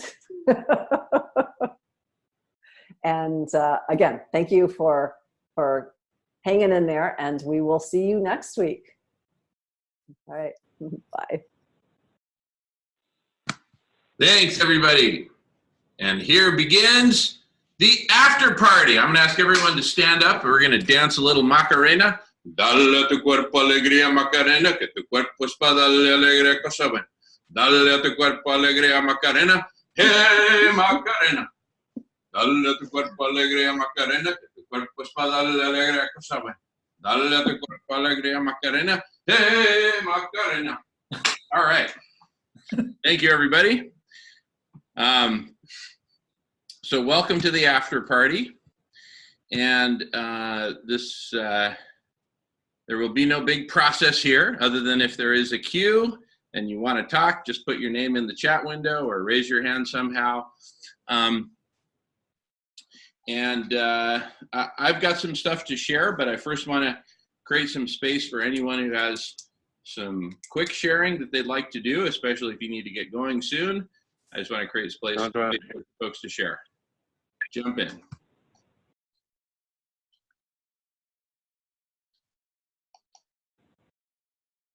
All righty. We're going to relocate in the kitchen and be more interactive in a few minutes. Sounds good. Sounds good, Jorge. Sylvie, sounds great. All righty. We have lost internet. So, sorry, Benjamin? We've lost internet, so we're trying to join as soon as we can, but that's where we're at right now. Yeah, okay. No problem. In the meantime, phone is fine, so just chime in when you need to, telephone-wise.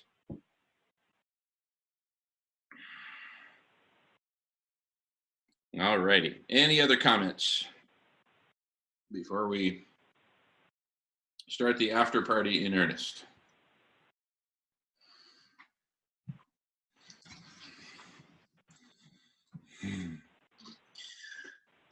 All righty. And just a quick administrative note, we are still recording, so this is part of the same recording. I'd like to introduce the topic that we mentioned briefly and discussed briefly last time, which is about the block party that we're going to be organizing. And I just want to give a brief summary of what our current thinking is regarding the collective intelligence block party. Our current thinking is that the collective intelligence block party will start on Valentine's Day, February 14th, go for 24 hours from 6 a.m. Friday the 14th until 6 a.m. Saturday the 15th Pacific time. So if you're in the East Coast, it would start at 9 a.m. Friday and end at 9 a.m. Saturday, okay? So a 24-hour block party. And then the next thing I want to say about it is that block party would happen every single week. Let's just call it Friday, even though it spills into Saturday. The 24-hour Friday block party would happen every single week at the same time. And it would be something that would be totally open to everyone in the world. You don't have to be a member of anything. You just have to be a human being, or a human being plus your dog or your cat, etc. And you just show up. And we're going to start the block party. The idea is its core will be a meeting like this, a Zoom video conference meeting room. And over time, we imagine it splitting into several different Zoom video conference meetings. And people are very much encouraged to jump from one meeting to the other as they wish. And the big idea of this now weekly 24-hour block party, collective intelligence block party, is that we use this as a platform to manifest this planetary collective intelligence that we've been groping for, that we've been thinking about and planning for and dreaming of. and strategizing toward, it's time for us to actually do it. And the way that we envision this happening is there's a number of vectors that will kind of drive it forward. One of the vectors is the building of the platform for collective intelligence. And when I talk about the platform, I've talked about this before, so I'll just give a super brief recap now, and if anyone has any questions, just let me know, or we can talk about it in more detail later. But imagine this one Zoom video conference being like a lane on a highway, okay? And then imagine there's a 10-lane highway with 10 different video conferences happening in parallel. And then as more video conferences are added to the network of video conferences, it's like adding another lane to the highway. So we can eventually get to a place where there's 1 million video conferences happening, all of which are recorded, broadcast, and transcribed into text. That text can then be translated to any variety of languages and therefore made searchable. And so the big idea is in this 1 million lane network of conversations, this 1 million lane superhighway, people will be able to search for and find any kind of conversation that they want to participate in, which maps to their passion, to their commitment to the world, to whatever they most want to be involved in. And likewise, people will be able to create conversations and broadcast a signal to the whole network saying, I'm starting a conversation to talk about this and this and this and this. It can be as specific as you want. It can be as broad as you want. And then the rest of the world can find you.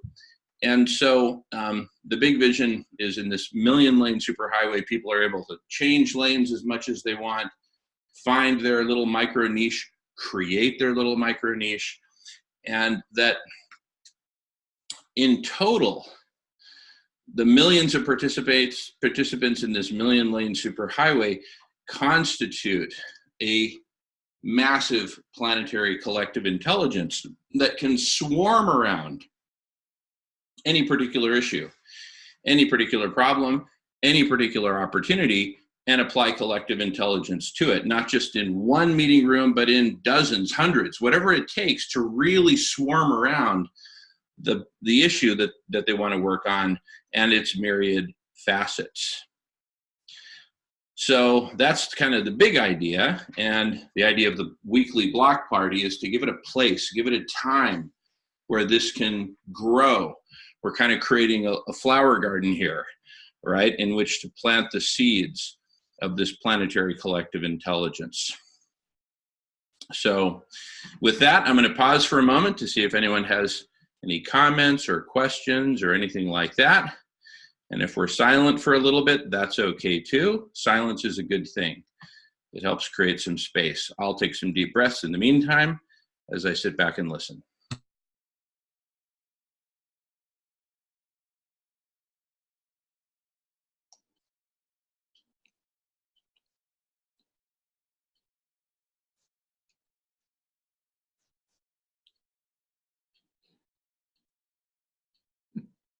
It's a great idea, Jamin.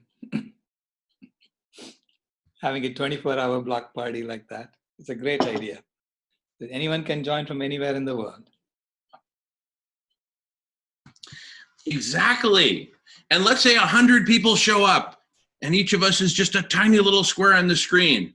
Silas, is that a bad problem to have or a good problem to have?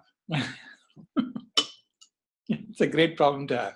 It's a great problem to have, because out of those 100 people, 10 or 15 are going to be computer programmers, and we'll be able to schedule a hackathon that weekend and get this thing actually built. Right. And, that's the big vision. We want a well laid out superhighway with 1 million lanes and all kinds of facilities for changing lanes, getting notifications, broadcasting your intent. What do you want to talk about, et cetera, et cetera. Yes, go ahead, Shankar. Yes, it will be like a theme, like for example, going from songs, presentation, or like for example, vegan songs or something about climate, everything that we'll be covering, like for example, you said dance now, like that. Yeah. So look, the big vision is that within the 1 million lane superhighway, there will be hundreds of lanes about arts and dance and whatever other hundreds, thousands of lanes about computer science and whatever else. So what we're really talking about is the general real-time conversation-based planetary brain where all topics are welcome. And, you know, in the early weeks, the first several block parties, we're going to have a particular focus on collective intelligence itself. You know, what is this thing?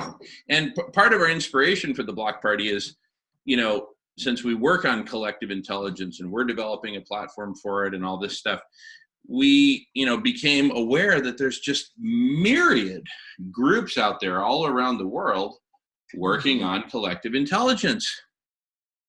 But we're not really talking to each other. So how do we bring the collective to the field of collective intelligence? The collective is missing from the field of collective intelligence. And so, you know, rather than like try to build some fancy coalition of collective intelligence organizations, or rather than try to convince everybody that our platform and our way is the best and your way sucks, how well would that message land, right? We just said, you know what, instead of all that, let's just throw a block party. This was partly inspired by Zen Nights. Thank you, Stylish. Thank you, Vegan World 2026. Hey, we're all starting at Zen Nights. We're just going to get together and party. How cool is that? We all got together, all got to meet each other. So just a totally open block party, collective intelligence block party, which really means two things. In the early stages, we're going to be developing the platform, the culture, and the community of collective intelligence. And then once we've got that firmly enough established, then we're going to use collective intelligence, the platform, the culture, etc., to then solve all of our problems. Yes, it sounds interesting. Yes, you put it in a very better way, or the way that it's bringing together. When everybody comes together, the question lies there, the solution lies there, the process lies there, structure lies there, everything, and the healing and everything lies there. Yes. Totally. Thanks, Shankar. Yeah, I really like the way you put that. I feel like it definitely it's all in coming together. Yeah, exactly. And I like how there's all these groups that, as you've been further exploring collective intelligence, you've discovered all of these other groups.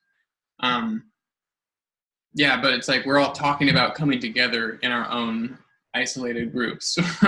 We haven't come together to talk about coming together.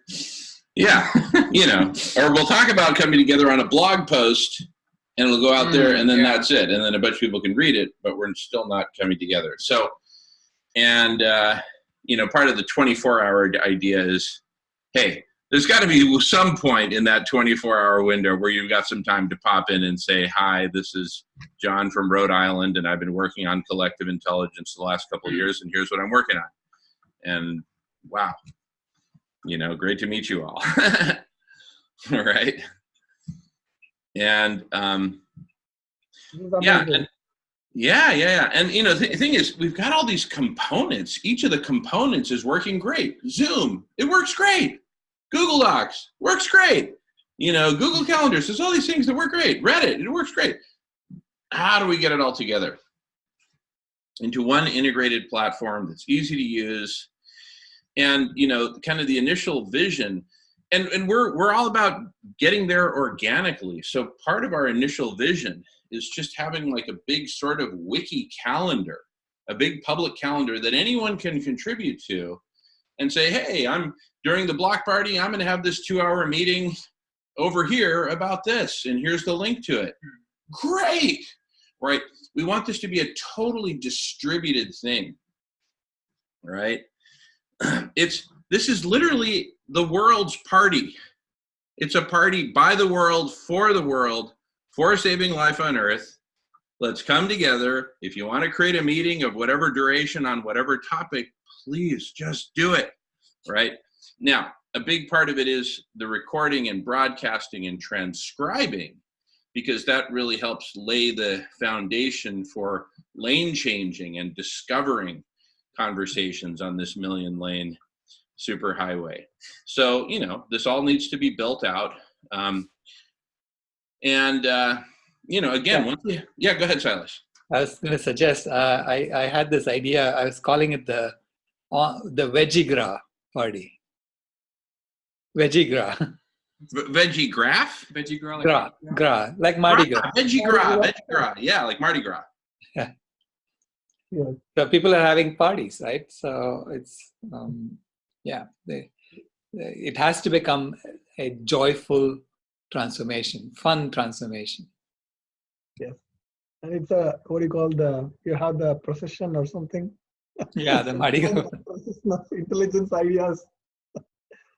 Yeah, and also, like, during the 24-hour block party, if somebody wants to create a vegan channel or literally 10 vegan channels, please do. We'll support it. Just, you know, let's work together so we can get all these events up on a common calendar, right?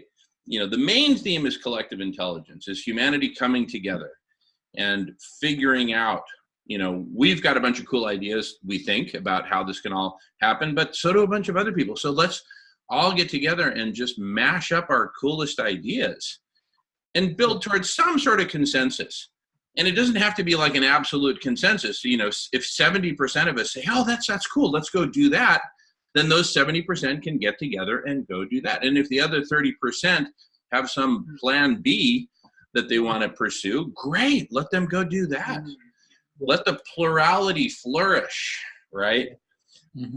That's kind of one of the big ideas is plurality. We'll be able to solve problems so much quicker because it won't be a matter of choosing which problem, or like, if you have A and B and you want to, if 70% think A is going to work, 70% can go try A, but then the other 30% can go try B. Whereas if you're one person and 70% of your heart wants to do this one thing, you can't do both things realistically, but each group can devote 100% of themselves respectively to figuring out which solution is best.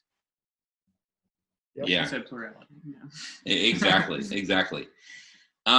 There's a sign that Melissa and I saw on a surfboard in Costa Rica. We saw a picture of it. We didn't actually go to Costa Rica ourselves, but we saw a picture of this surfboard that said, the greatest threat to life on Earth is the belief that someone else will fix it,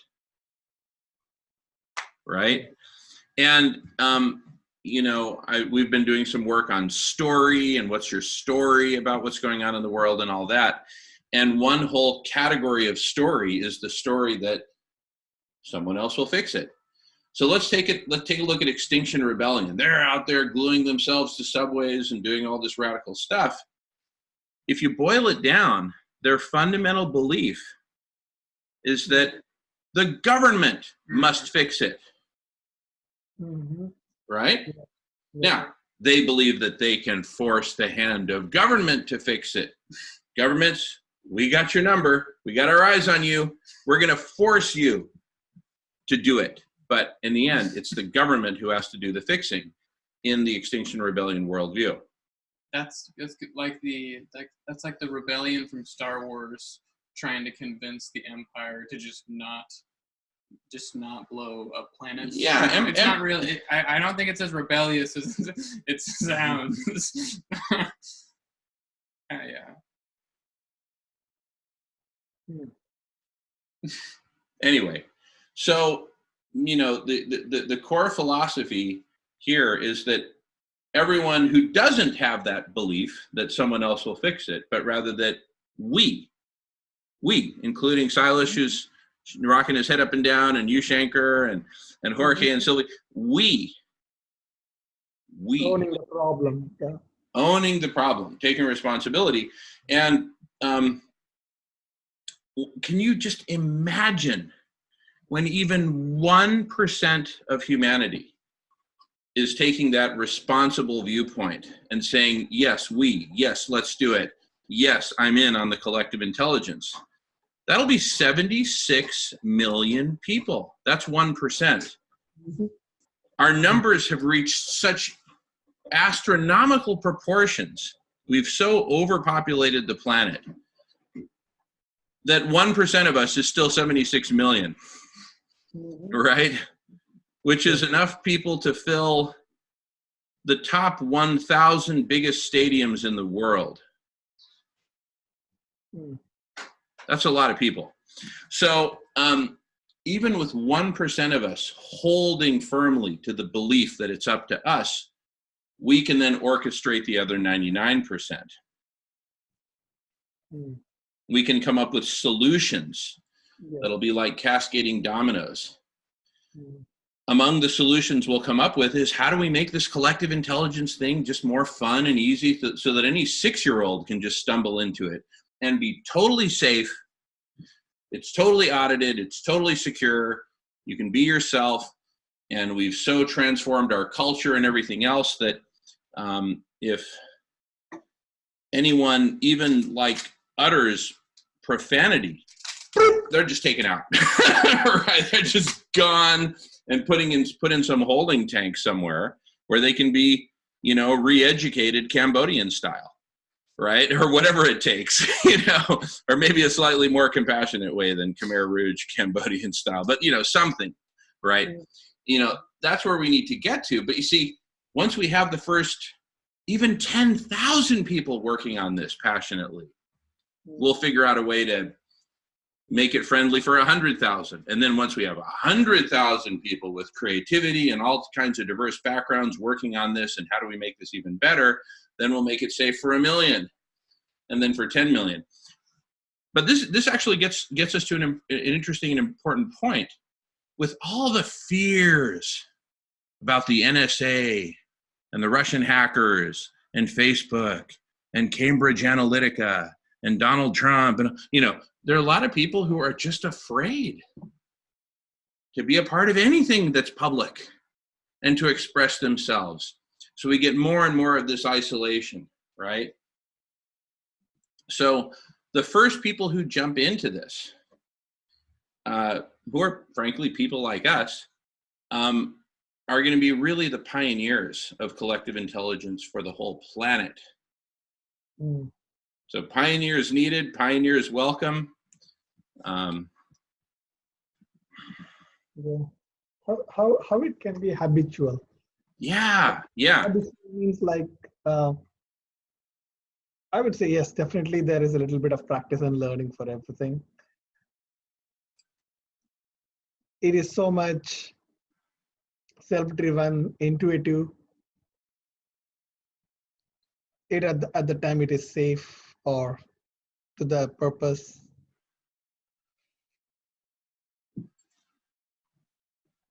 So how would you? Okay, here is the thing. If you want to explain, take an example of a animal or a bird. Okay, here's a challenge. Okay, a challenge, or more in a sense to animate. That's the thought behind why I'm coming there. In a more like, imagine it is like an animal. How do you explain? Wait, I'm not quite sure I heard what you said, Shankar. Okay, it's a animate question, or huh? Yes, it's a question. Okay. The purpose or the motive why I'm asking this is more to see in an animated way. That's all. So imagine it as an animal, like some animal or a bird. Like that thing it does in a day. How do you explain collective intelligence or vegan collective? How would we explain it to an animal? Yes. Imagine you're giving a character of an animal. Yeah. Bird. How do you explain? How do I explain to the bird? No. How does the bird explain? That animal. So how do you explain? It does this. It does that. Are you asking how Okay. collective intelligence represented in Yes. animals? Oh, In a more in a characterized way. I'm just twisting the question okay. to get a perspective out of it. Okay, that's the reason. But I want it in a more animated way. Yeah. So imagine this entire vegan collective intelligence is an animal. How do you describe that? Oh, so I feel like you could think of the vegan collective intelligence. You want me to give an example? Yes, sure. I thought you were asking for an Okay. example, but Okay, we can say in this way. Okay, like for example, and just pretty much like how if you take a cartoon, or it just does like it's animated like as if they are living like a human life. You can take any of a cartoon movie or like a cartoon or like Walt Disney or anything. It's been animated in such a way so that they exist like a humans. Like everything that they do, like for example, like Mickey Mouse is wearing a pant or or driving a car or something. they're So personified, right? yes, it's a tricky question, but I like how you express, but I'm just trying to take a perspective out of it. So take it as if a vegan collective intelligence is a animal or a bird, what animal would you choose and what it does? Tell me. Okay, I like that. So yeah, so here I'm going to answer it in the following way. Please. The animal would be, and I'm going to express the animal in 3 words. It's not a 1-word animal, it's a 3-word animal. Okay. Leafcutter ant colony. Leafcutter ant colony. Because for a leafcutter ant colony that has, I don't know, 7 different types of ants, from big warrior ants to the cutters to the farmers to the this and that, the caretakers, the individual organism is actually not the ant, it's the whole colony. Because an ant cannot survive on its own. It needs the whole colony. It's a part of a machine. So I would describe Vegan World 2026 as an ant colony, because it definitely has a center, it has a hub. That's what we're building with Vegan World 2026 collective intelligence. And it also has all these tentacles that go out to the far reaches. And as a colony, it provides ecosystem services to the whole forest. And so it's providing the services of dietary transformation, cultural transformation, right? Spiritual transformation, etc. I know with bee colonies, or I guess beehives, because that's how I've been framing collective intelligence, is through the beehive model, of where it's very similar to an ant colony, but I do know that with a beehive, the hive does not always remain the same. 2 hives can meet up and they can communicate really effectively, and they will actually exchange bees. Like bees will go off and then go live at a different hive and work at a different hive, just depending on if the scenario arrives. And so that's how I'm seeing collective intelligence blossoming, is that the vegan CI is just one of many beehives, and we're all just producing like different types of honey because we're pollinating different flowers. Yeah. No, absolutely. I got the picture. Thank you. Amazing. Yeah, amazing. Yeah. The word that came in my mind was, it's like a multi-symbiotic, or in a more multifold. But together it's a caring, taking care, and it is very, very supportive in all the ways that it can.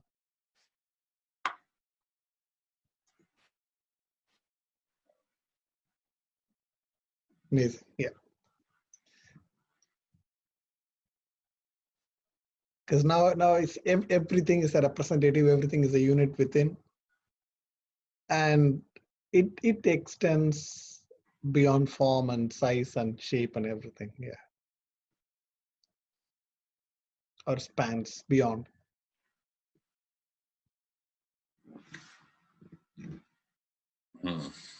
Thank you. It's a moment to reflect. Yeah, no, it's good stuff. Yes. Yeah, and you know, it's interesting. A few weeks ago, I had the thought that the best place for collective intelligence to grow and evolve is within Vegan World 2026. Because I think of it like if I had a baby, let's say I'm a single parent, I've got a little baby, but then all of a sudden I have to get on a spaceship and go to Mars for 3 years and then come back. Who do I leave my baby with? Well, it's very clear to me, I would want to leave my baby with a vegan community as opposed to, say, a carnivorous community, right? Mm-hmm. Or a band of bank robbers or something like that, right? So, so I'm kind of like, so part of me is just like so grateful that collective intelligence is now growing within a vegan world, right?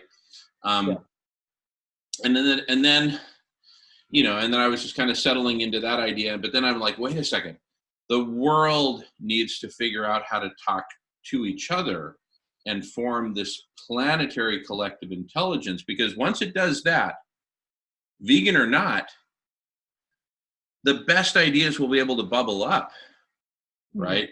Because we will finally have this interconnectivity. See, if I'm all isolated and alone, I can be living with a whole bunch of really stupid and incorrect concepts. And if I'm just in my little, you know, psychotic community and we're all just bouncing off each other, like let's say I live in some heroin house and all we're doing is getting heroin and getting high and getting more heroin and getting high and occasionally watching a movie, right? You know, I'm going to believe that the world is all about heroin and getting high. Yep. The beautiful thing about planetary collective intelligence is we get to connect with other communities and get other perspectives. And the best ideas, if it's a really dynamic planetary collective intelligence where we're cross-pollinating all the time, per your B example, sharing ideas, and finding the best ways to synthesize and communicate these ideas, veganism will just emerge and bubble up and clarify as, well, this is obviously something we need to do, right? And I think veganism is already doing that on the world stage with the limited collective intelligence that we've created for ourselves through like the news media and entertainment. And I think that's because veganism is such like a basic principle of day-to-day life. It just starts with what you're eating, what we do like third most often after breathing and drinking water. And I think that's why it's coming up and it's kind of already dominating the mental sphere. As like if you really pay attention to veganism, it's becoming one of those undeniable things that you need to address within yourself. And I think that's what collective intelligence will do for just more and more ideas, to where the more inclusive we are, the more clear the answer will become, the more and more perspectives we have. Yes. Yes. It's like we borrow the idea, then we refine ourselves. Then after, with our experience or reflection, we go and contribute. Then the team has an experience, or the other group has an experience. Then they have something to share, which becomes the part I like is the habit, where you are doing so good that you're doing so nice and you're doing so compassionate way. The most, I wouldn't say 100%, but most of the items are taken care of. That's why I would call it as the path of least destruction. It's never a 0, it's never 100. It's a least, and it's still exploring. Like you're like, okay, I didn't know, maybe like the way we cultivate rice or something, it might be more cruel 10 years ago, but we understood among that, yes, I'm still part of the cruelty. How can I reduce that? How can I reduce that? It's like we understand the part, and we it's among like a carnivore or anybody. We still start refining, like I mean, I could relate that in my vegan journey. first it was like a compassionate thought. Then I was able to see in the diet. Then I was able to reflect in every day of my life, like how much things I'm using. So then the creativity comes in. That's where I would attribute that word intelligence, because you're like, you see that as a problem, then you're like, how can I do it in a more compassionate way? What are the factors that I have to evaluate? Like, for example, belt. One example I can say was the belt. I was like, do I have to wear a leather belt or something? Oh, there is an alternative to leather belt. They use something called non-leather or this thing. Then you have option with a cloth or a cotton or some option too. Why don't I go for that belt? So that creative part, and that's the intelligence part, where it acts at the intelligent at a lower level or individual level. But there is a supplier, a manufacturer who already has that. So it's getting more. It's a good entanglement in a more. What I can say is like in a more sustainable way, in a more caretaking in a way. So somebody is always there too. There is a compassion at every layer, and not everything has answers. Like Silesh should say, they are normalizing violence, but we recognize, but we kind of understand, and we go into, and we can like how we can alternate with a more compassionate approach. Like it includes everything. Like, for example, you see the roads, all the wild animals are crossing. Like, then you start thinking, maybe they should have a passage where they can just go through, or maybe the fence need to be a little bit larger so they don't come and there is no chance of. And how we can do that in a very cost-effective way? Or does nature already has any solution for this? Is somewhere something the nature keeps in some other way? Why don't we use that idea to do this? Is the cost really prohibitive? That's why we are not all doing this. That's why government didn't think about it, or it's not worth to employ people on that. Then you see, how does the nature manage that way? How among animals they manage? Maybe if you keep something, maybe a simple noise can keep all these animals away. We don't have to invest anything other than some noise bringing factor. So all this thinking comes in, and it is a problem and solution. But here the core idea is the layer and layer of compassion, like, and makes it safe and vibrant and very bright in all the directions. Like, that's all. That's a beautiful world, or a beautiful existence. And you can run an economy with that. just by having peace or compassion, you can run a big economy. Like, it doesn't have to be always. Right, you're normalizing compassion, right? And you're saying, so at every step you ask, how do I make this thing better, less suffering for others, right? So we are an engineering species. We are an engineer species, really. This is who we really are as a species. And so we always ask the question, how, and how do we go about doing it? In fact, I was suggesting to my son, one day we are going to build roads in which we cross over forests in stilts, because we don't want to disturb the animals. Right now we put a road through the forest, and the animals have to just cross our roads and they die in the process. Now, when you think like that, with normalizing compassion, you're going to be putting bridges to go over forests so that you don't hurt animals, right? Or you're going to figure out ways to minimize the suffering. Yeah. Exactly. See, if the key is the compassion, the creativity is always there. There is no lack of collective intelligence is always there. But why it was not centered with the veganism? Yes. Yeah. So it has been because I think to get to that point, we had to build out these tools of violence. The internet is a tool of violence. Without it, we don't have this veganism spreading. It would never have done, because the media, the centralized media, would never allow that discourse to happen, right? It's the decentralized media that allowed us to have this discourse.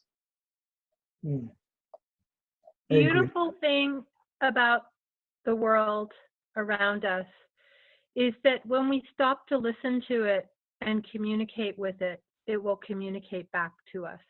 Mm-hmm.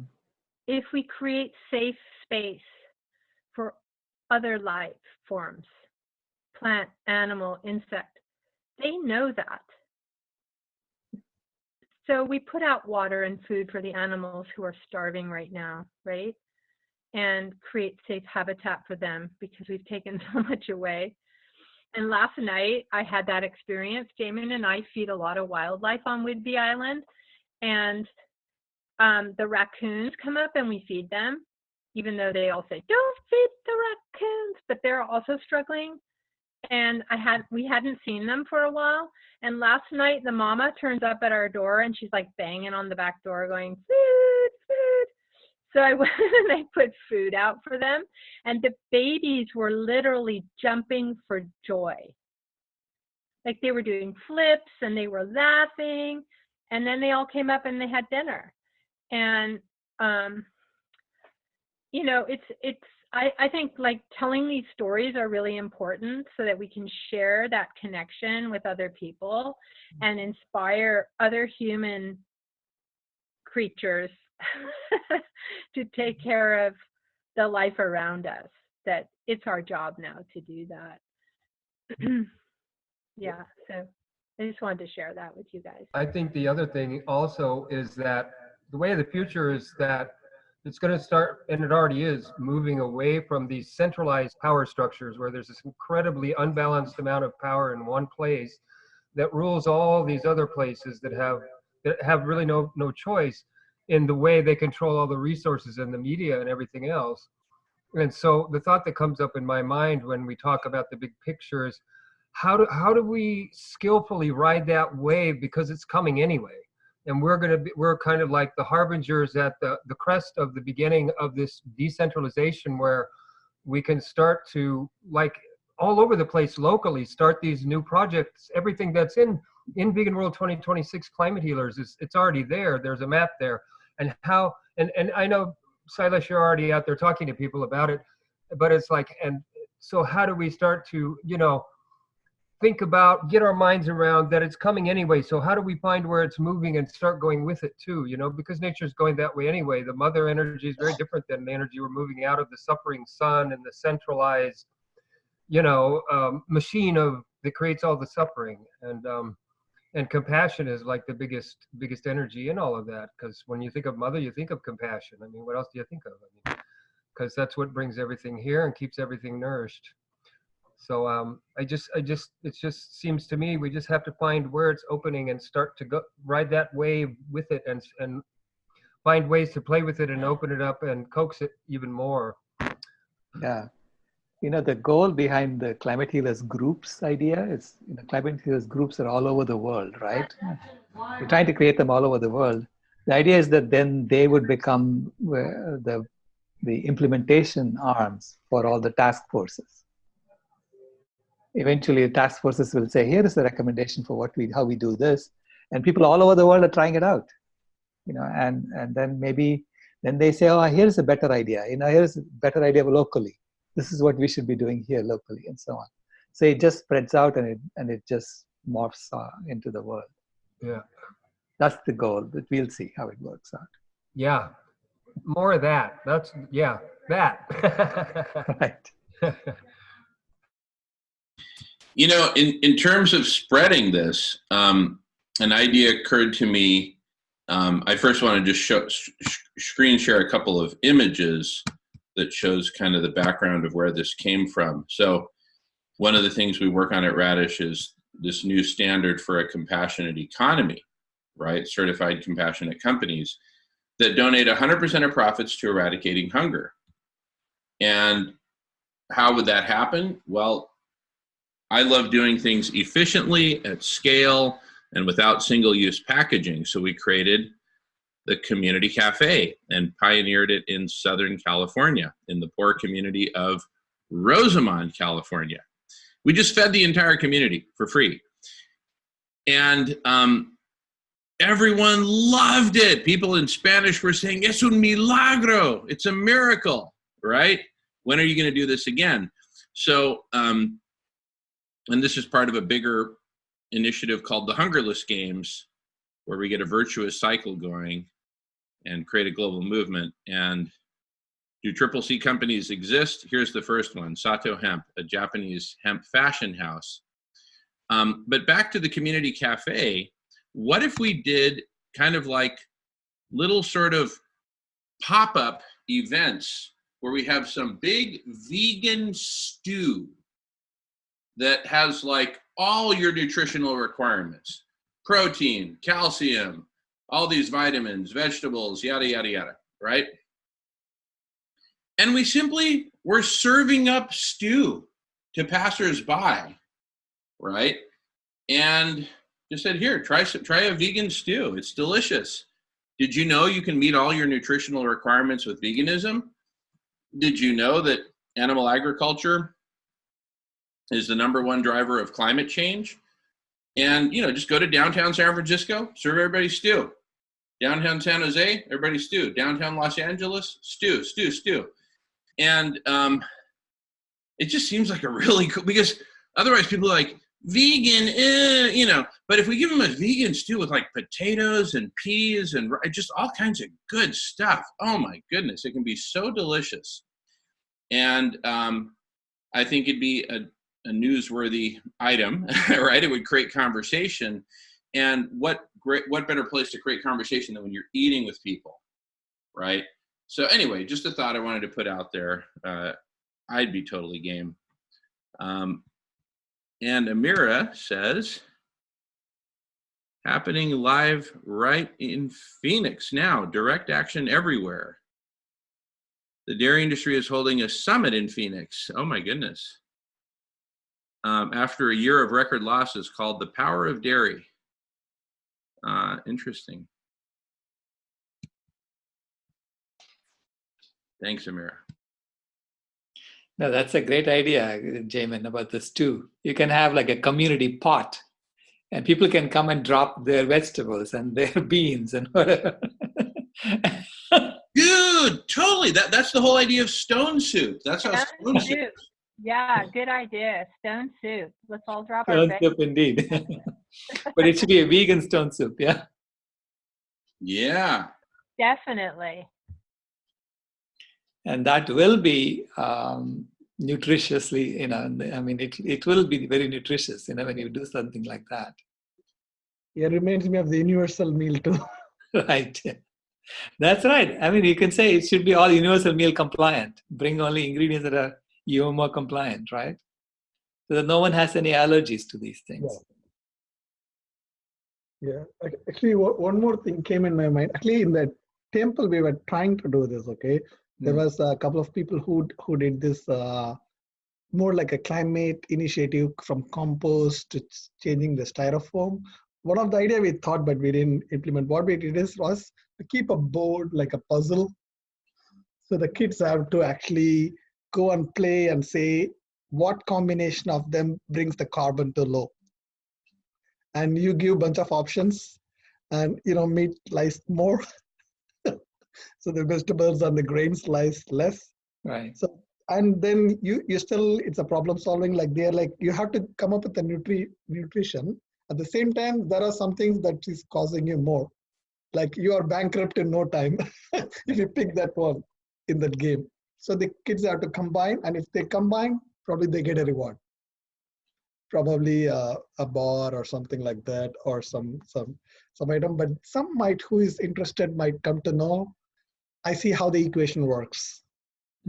Yes, they might reflect on it at a bigger level, and they might innovate more. Or like I see still like this. I didn't know about that. This contributes this much low carbon footprint. Like,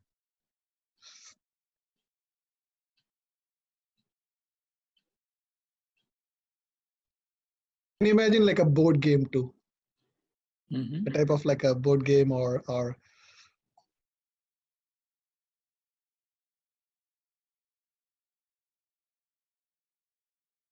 we can think about that idea in the parenting group.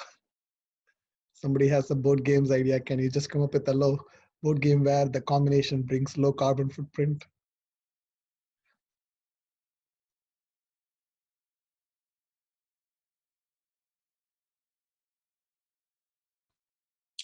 You know, another idea occurred to me for really promoting veganism, and this idea actually came from McDonald's.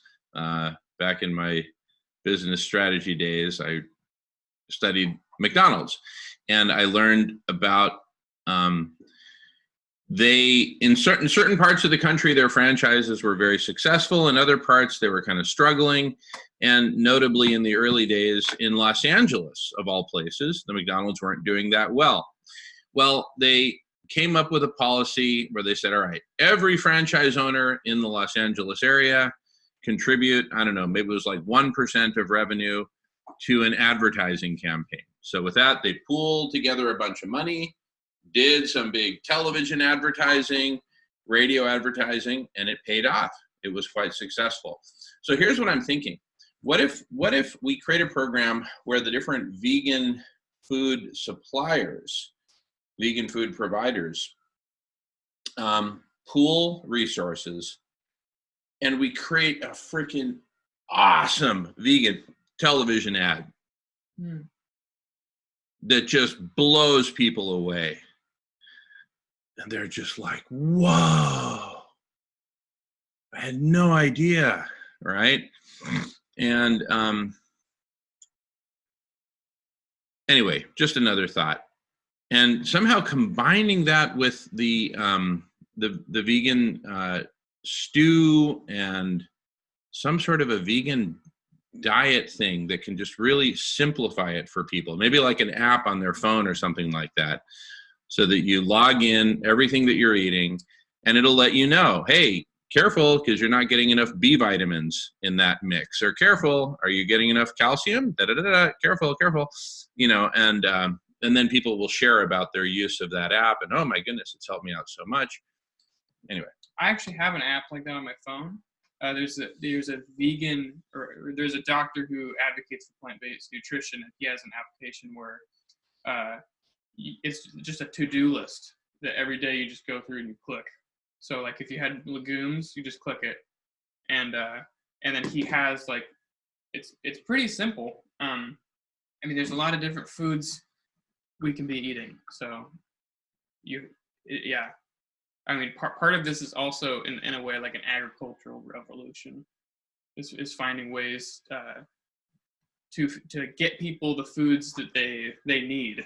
Because I think, like, being in a first world country, I just had the privilege to be socialized with all these different foods. Yeah.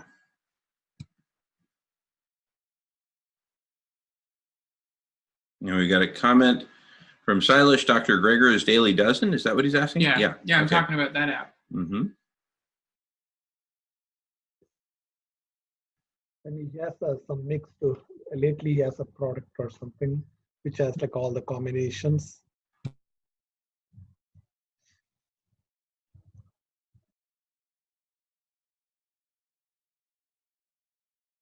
Leave side. Thank you, Sailesh. Thank you.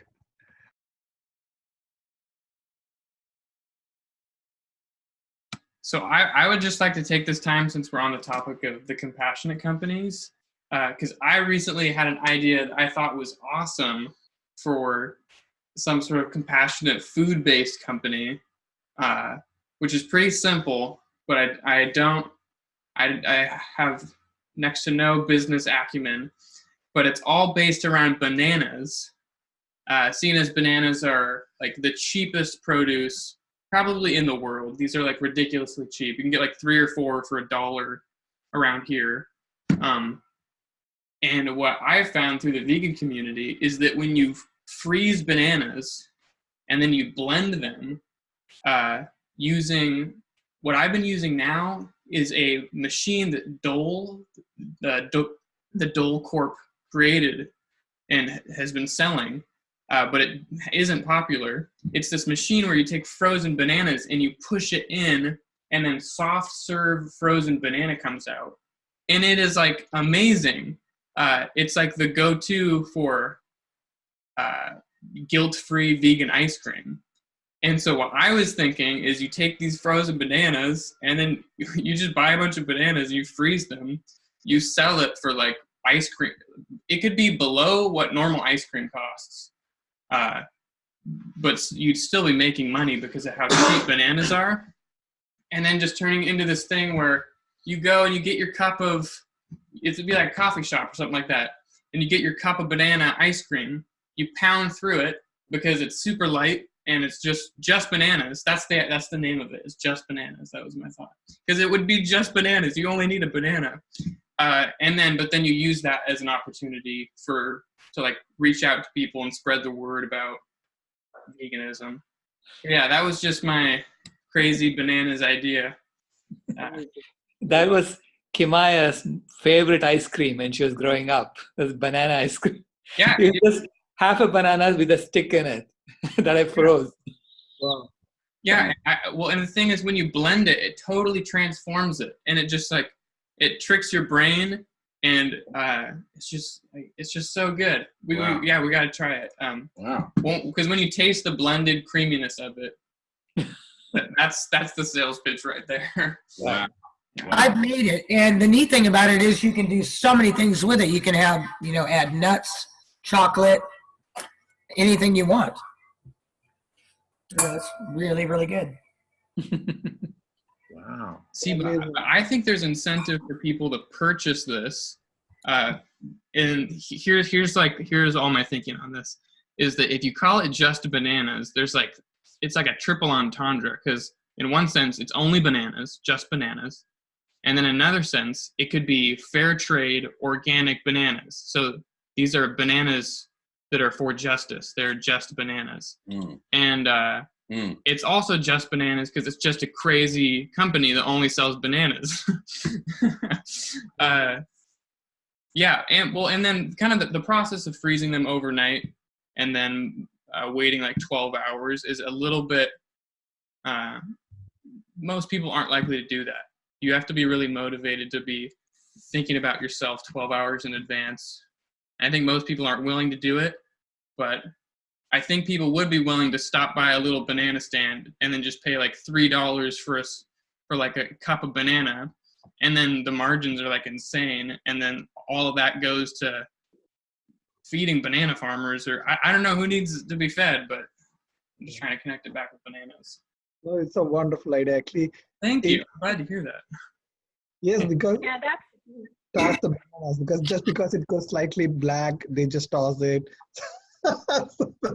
Banana ice cream, ready to go. Banana ice cream. Ready. We have chai flavor. We have chocolate flavor, and we have banana peanuts flavor. Yeah. No, that's vanilla. Vanilla. And do you make all that at home? Chili. Yeah, and it's not just bananas, it's just bananas and peanut butter or peanuts. Just banana and cinnamon. Awesome. Wow. yeah, you could do the same with mangoes. Yes. Yummy. So delicious. Yeah. Pretty much all the fruits. Mm-hmm. Yeah. And of course, in Mexico, you get lots of good fruit all year round. See, I would definitely argue that there's something about the banana which provides a creaminess that I have not yet found matched in other fruits. I just think it provides a really good base.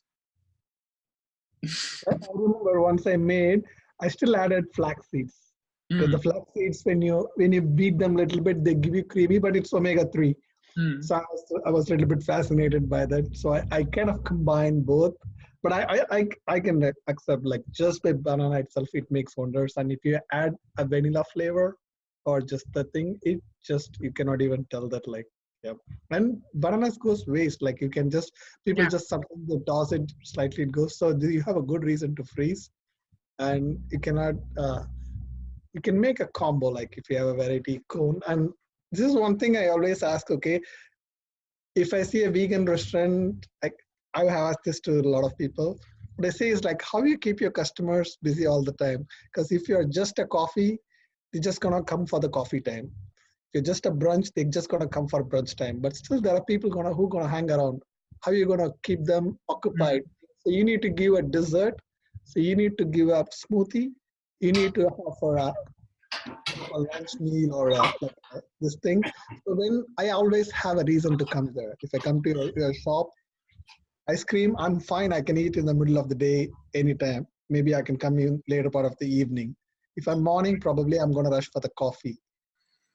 Smoothie is another option. So now you can transform the smoothie, and there is a link between ice cream.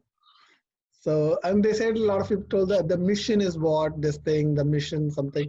I said, yeah, but you are retaining the customers and they have a reason to come there. If I come there, I still have a reason to buy something, and it's all vegan. And not a lot of people carry vegan ice creams. Like that's one thing.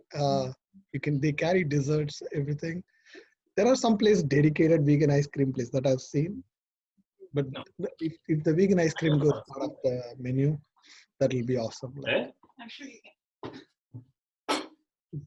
it's not that recognized. The people have it. Guys. Evan, that's such a great idea, and I want to propose something.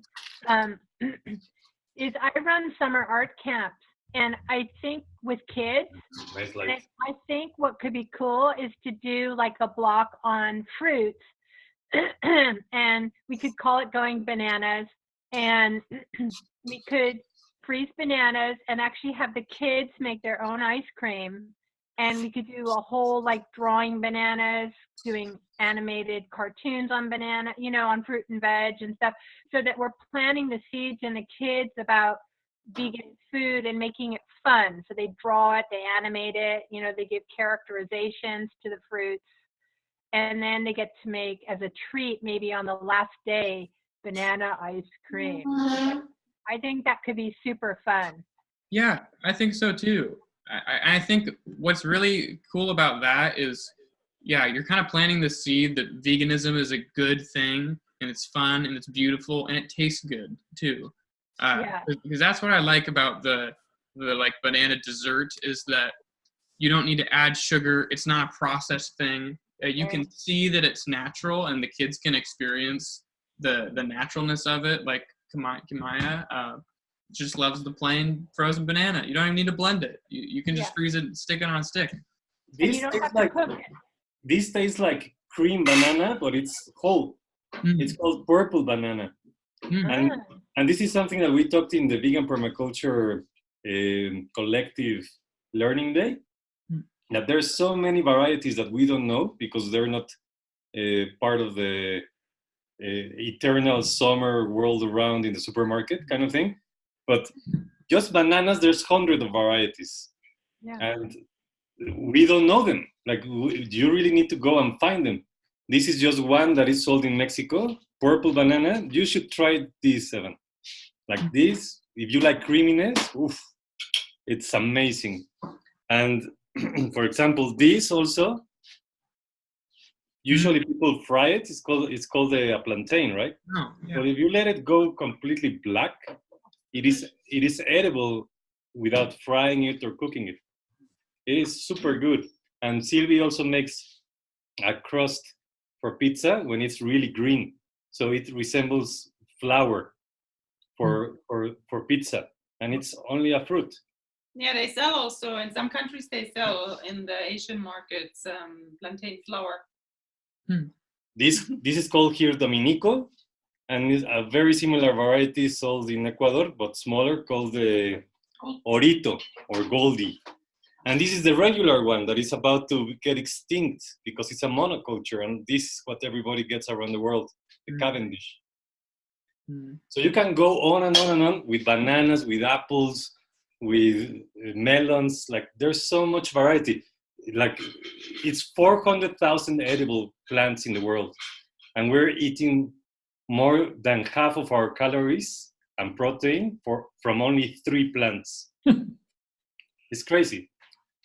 The other thing I find fascinating is, especially in America, is how prejudiced we are about what fruit look like. Like in Mexico, black bananas are edible and they're yummy. Nobody would eat a black banana here, you know? It ends up in banana bread if it's lucky. Well, it's also known that the blacker the banana, the more nutrients. It's actually healthier with more black on it. So, and they're actually considered a superfood. But you're right, Evan, about the creaminess, because that's one thing. Bananas are used in so many ways as substitutes for eggs in vegan cooking and baking. So you don't see that with any other fruits, really. Banana is definitely used for so many things.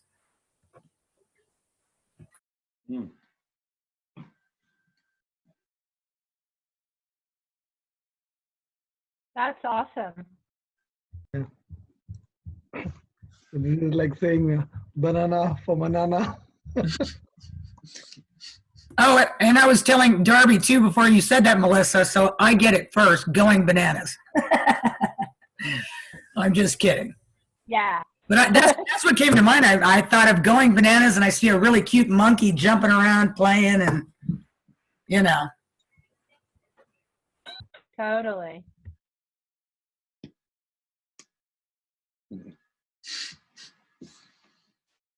One of the amazing example, a simple one food, like how you brought it out, it makes a world of difference. How much multi-purpose.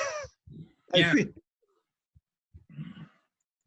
Well, I really like the idea of somehow using bananas to raise money, because I think consumers, at least where I live in the world, consumers are dying to feel good about what they spend their money on, you know? Like people want to buy something that's organic or has less packaging or that was fair trade. Like people want to feel good about what they're buying.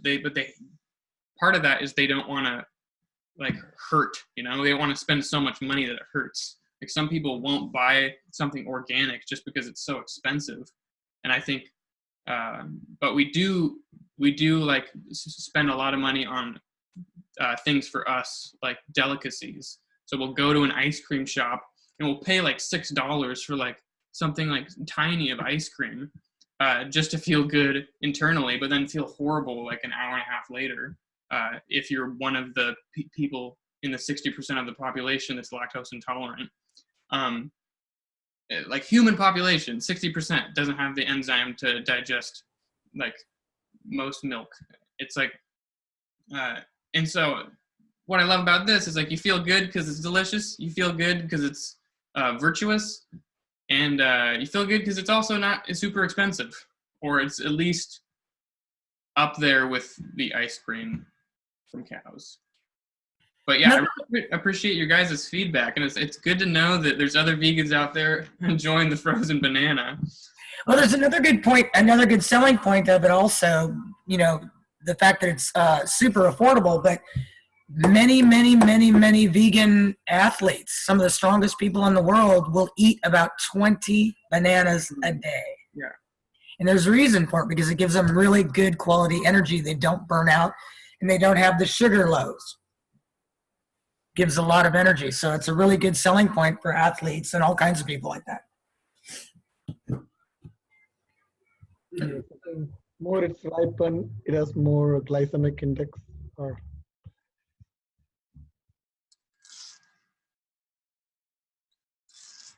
I don't know what that means. What does that mean? like I think the sugar hits your blood quick, like more GI. They literally warn the people who are diabetic like not to take foods with high glycemic, especially not alone. Like the combination, they will ask you to combine a combination, but not alone. So which spikes the sugar. But for athletes, that's a good thing because they need energy quick. Oh, so bananas do spike your sugar. If it's like ripen, like really ripe. Really ripe, yeah.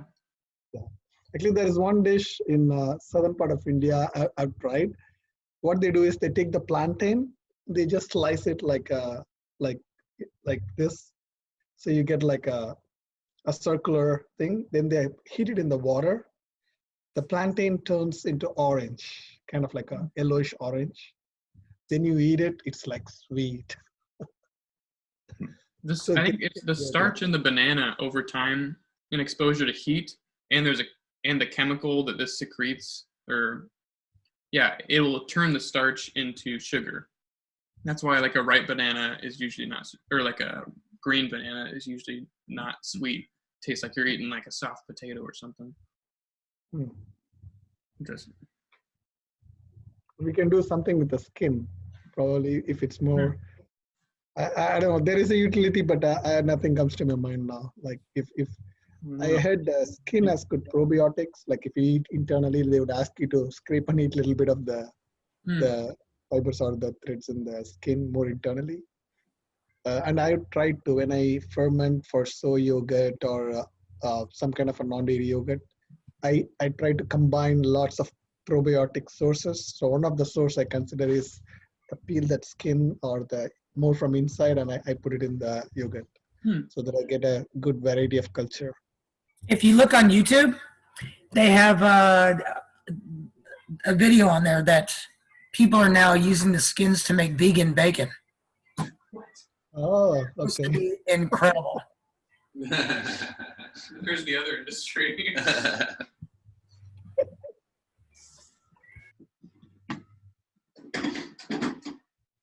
Interesting. I know we used to eat the skin if they make a plantain chips, because slightly the skin goes inside and you don't mind eating that. But if you're eating by itself, very fleshy, it's hard to it stands out. It's like what do you call, if I have to say, more like a tempura. I just remember that I was talking about this with Sylvie, that there's so many highly processed vegan food out there, and people are pushing the clean meat kind of thing, no? Or clean eggs or whatever. Now they're trying to produce fish, crab, everything plant-based. But there's a platform called Plant-Based News that I've noticed. Yeah, it's really good. I think it's UK-based, right, Evan? It's a guy, Robbie, or something, with another guy. But anyways, like in their posts, at least on Instagram, that's the most I see about what they do. Now they're promoting something more to my like, that is presenting all the exotic fruits coming out from a farm in Florida, that they have a business of shipping the freshly picked exotic fruit from Florida even to Canada, no? Which is like not the ideal, but at least is a whole food that opens the horizons of so many people that haven't even imagined such fruits existed. And it's getting like thousands of likes every time that they show like the sweet granadilla, and they show how to peel it and how it looks and how it oozes out from the kind of shell that it's wrapped in naturally. Yeah, we have it. Like this one. It's a sweet granadilla, and it's super weird because it is like a eggshell, you know, like it even cracks. I don't know if you hear it. Like an eggshell. And once you finally get inside, you get this super weird mucusy thing that you would say, no, like it's not like a banana or an apple, but it's the sweetest, and the seeds are chewable. Like it's not like they break their teeth. Like you just like get in there, and it's just crunchy, and it's sweet, and it's super juicy, and people are being exposed through this plant-based Instagram channel, and I find it amazing. No?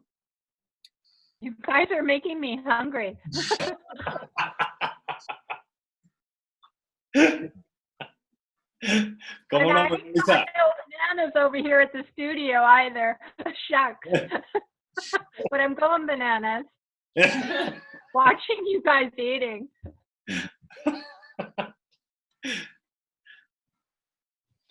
Amazing, yeah. That's very interesting, Jorge. Like that's what you showed was very interesting. I don't know. I've never seen something like that. Maybe something similar, but it's very interesting. And they have so many varieties. Like in this farm, I think it's called Miami Fruit Farm or Miami Fruit or something like that. .com. And everything that is in season, they advertise because they need to find buyers. Like it's very expensive fruit. Like it's not fruit that you get in a Safeway or whatever. No, you get your regular food or the farmers market. And because US is so well connected through FedEx and UPS and whatever, I know that it's not the most sustainable. I would love to see this fruit available locally in community food forests everywhere. That's our project. We need a community food forest network worldwide. Mm-hmm. So you don't need to order it specially through FedEx, like 50 states away from you, you know? Well, I also think, Jorge, there, like if you think in the North America, there used to be like, I don't know, I'm not going to quote the right number, but like 400 different kinds of potatoes. And we might have 15 left, And so every country has its climate and its indigenous plants. And I think we really need to encourage that again, where we grow sustainable food that is indigenous. And, I don't think in the Northwest, it's really hard to grow things like mangoes. Well, they don't grow here, right? Because we don't have the climate for it. Absolutely true, but there's varieties all around the world. For example, I just learned a few months ago that in the weather that you're talking about that is not mango friendly, you can grow papas, like P-A-W, papa. And that is very sweet. It's also a fruit that grows on trees, and it's frost resistant. And it grows like around where Shankar is located. And there's fruit available to any weather, but not the one that people say, oh, you should buy the mangoes that come from India or the mangoes that come from Mexico. Like, get your own varieties, like rescue them. There's so many. Right. And I also think we have to be mindful about what we do plant so that they don't become invasive species, which we've had happen in the Northwest with like ivy. I mean, there are a bunch of things that are invasive species and destroy everything else, and then bring different kinds of insect life and things, again, which upset the balance. So I think, it's just that has to be explored and understood prior to planting, just to satisfy the human appetite. Yeah, like what you say is very important. And one thing that I have seen is that I wish that these kind of fruit trees were invasive, but they're not. They're very hard to propagate. And the ones that you're talking about, yes, absolutely. Like invasive species like bamboo, like everybody wants to grow their own bamboo wherever they're located. That is a very high invasive species. So yeah, like fruit trees, regretfully, is not invasive. Regretfully in the sense that like we need so many of them. Yeah. No, I get you. I hear you. Yeah. I feel like just living in the Northwest that I don't take advantage of the fruit that's naturally abundant here. Like just as an example, so when I was in India and I was in Manali, I went on a walk along this river, and then I stopped along this tree that had this like little orangish, yellowish fruit. And I was like, oh, this looks good. And I started eating it. And then I realized this was an apricot. And I had only ever eaten dried apricots. I had never eaten a real fresh apricot off of a tree. And Manali is like a similar climate kind of to the Northwest. And I totally felt at home there because there's like apple trees and evergreen trees and stuff like that. But it was just crazy to realize that I had never had an apricot. And we have apricots around here, and I had just never eaten a real fresh apricot. And it was like such a delight. I sat there and ate like probably 30 or 40 of those, which isn't super sustainable, but I was in the moment.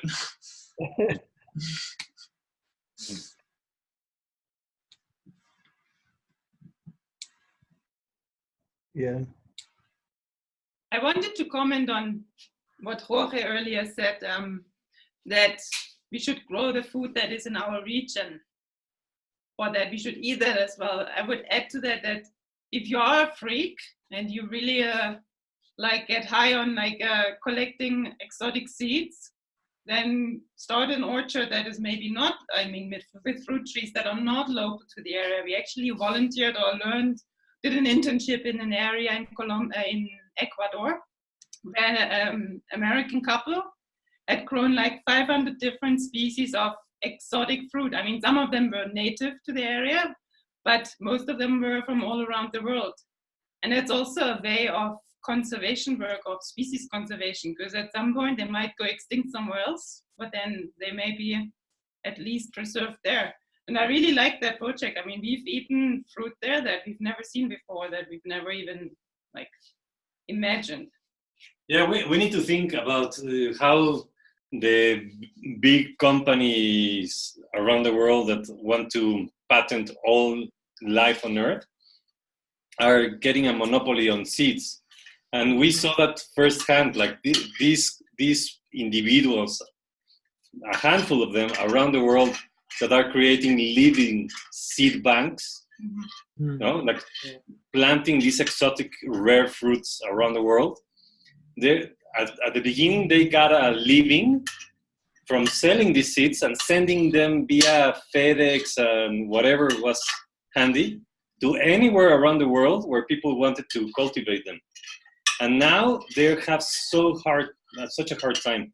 Like they get prosecuted by the governments just because they want to share the biodiversity of the planet to similar regions that, of course, you need to make sure what Amira said, like that you don't send over something that is going to wipe out another species. But that is very rare in the fruit world, like especially with trees. And it's mainly because they want to monopolize food supply. They want you to buy your vegan or non-vegan, super processed, labeled, patented, refrigerated food. I mean, the fear of sending seeds over is not so much that the plant, when it grows, takes over, but that there's pests coming with the seeds. That's why there's such a strict ban on most of the things. Yeah. Yeah, really interesting, you guys. Thank you. I'm going to check out. So see you next time. Love everyone. Thank you. We're also going to check out, Melissa. See you all soon next week. Yeah. All right. Before everyone goes, I just want to make 2 invitations for the block party on February 14th, Friday, February 14th. Number 1, let's have a vegan channel or vegan events, right? Number 2, do we want to start a Spanish-speaking channel? Doesn't have to be for the full 24 hours. It can be for certain hours. So let's think about that. Anyway, just wanted to put that out there. Thank you, Jamin. Yes, sounds fun. Awesome. Yeah, nice, Jamin. Sounds great. See you later. All right. Hey, See you, everybody. Great to see you all. All righty. Well, we've been at it on this meeting for over 3.5 hours. Oh, yeah, Shankar's out. All righty. Amira, great to see you, and Dharmendra, and look forward to seeing everyone. All right, let's stop the record. We'll stop the recording now, unless there's anything anyone else wants to add. All right, thanks everyone for participating. Great to see you all, and look forward to seeing you next time. We have our Vegan Collective Intelligence Vegan World 2026 Collective Intelligence meeting every Tuesday at 3 p.m. Pacific time. So join us. All right. Thanks, everybody.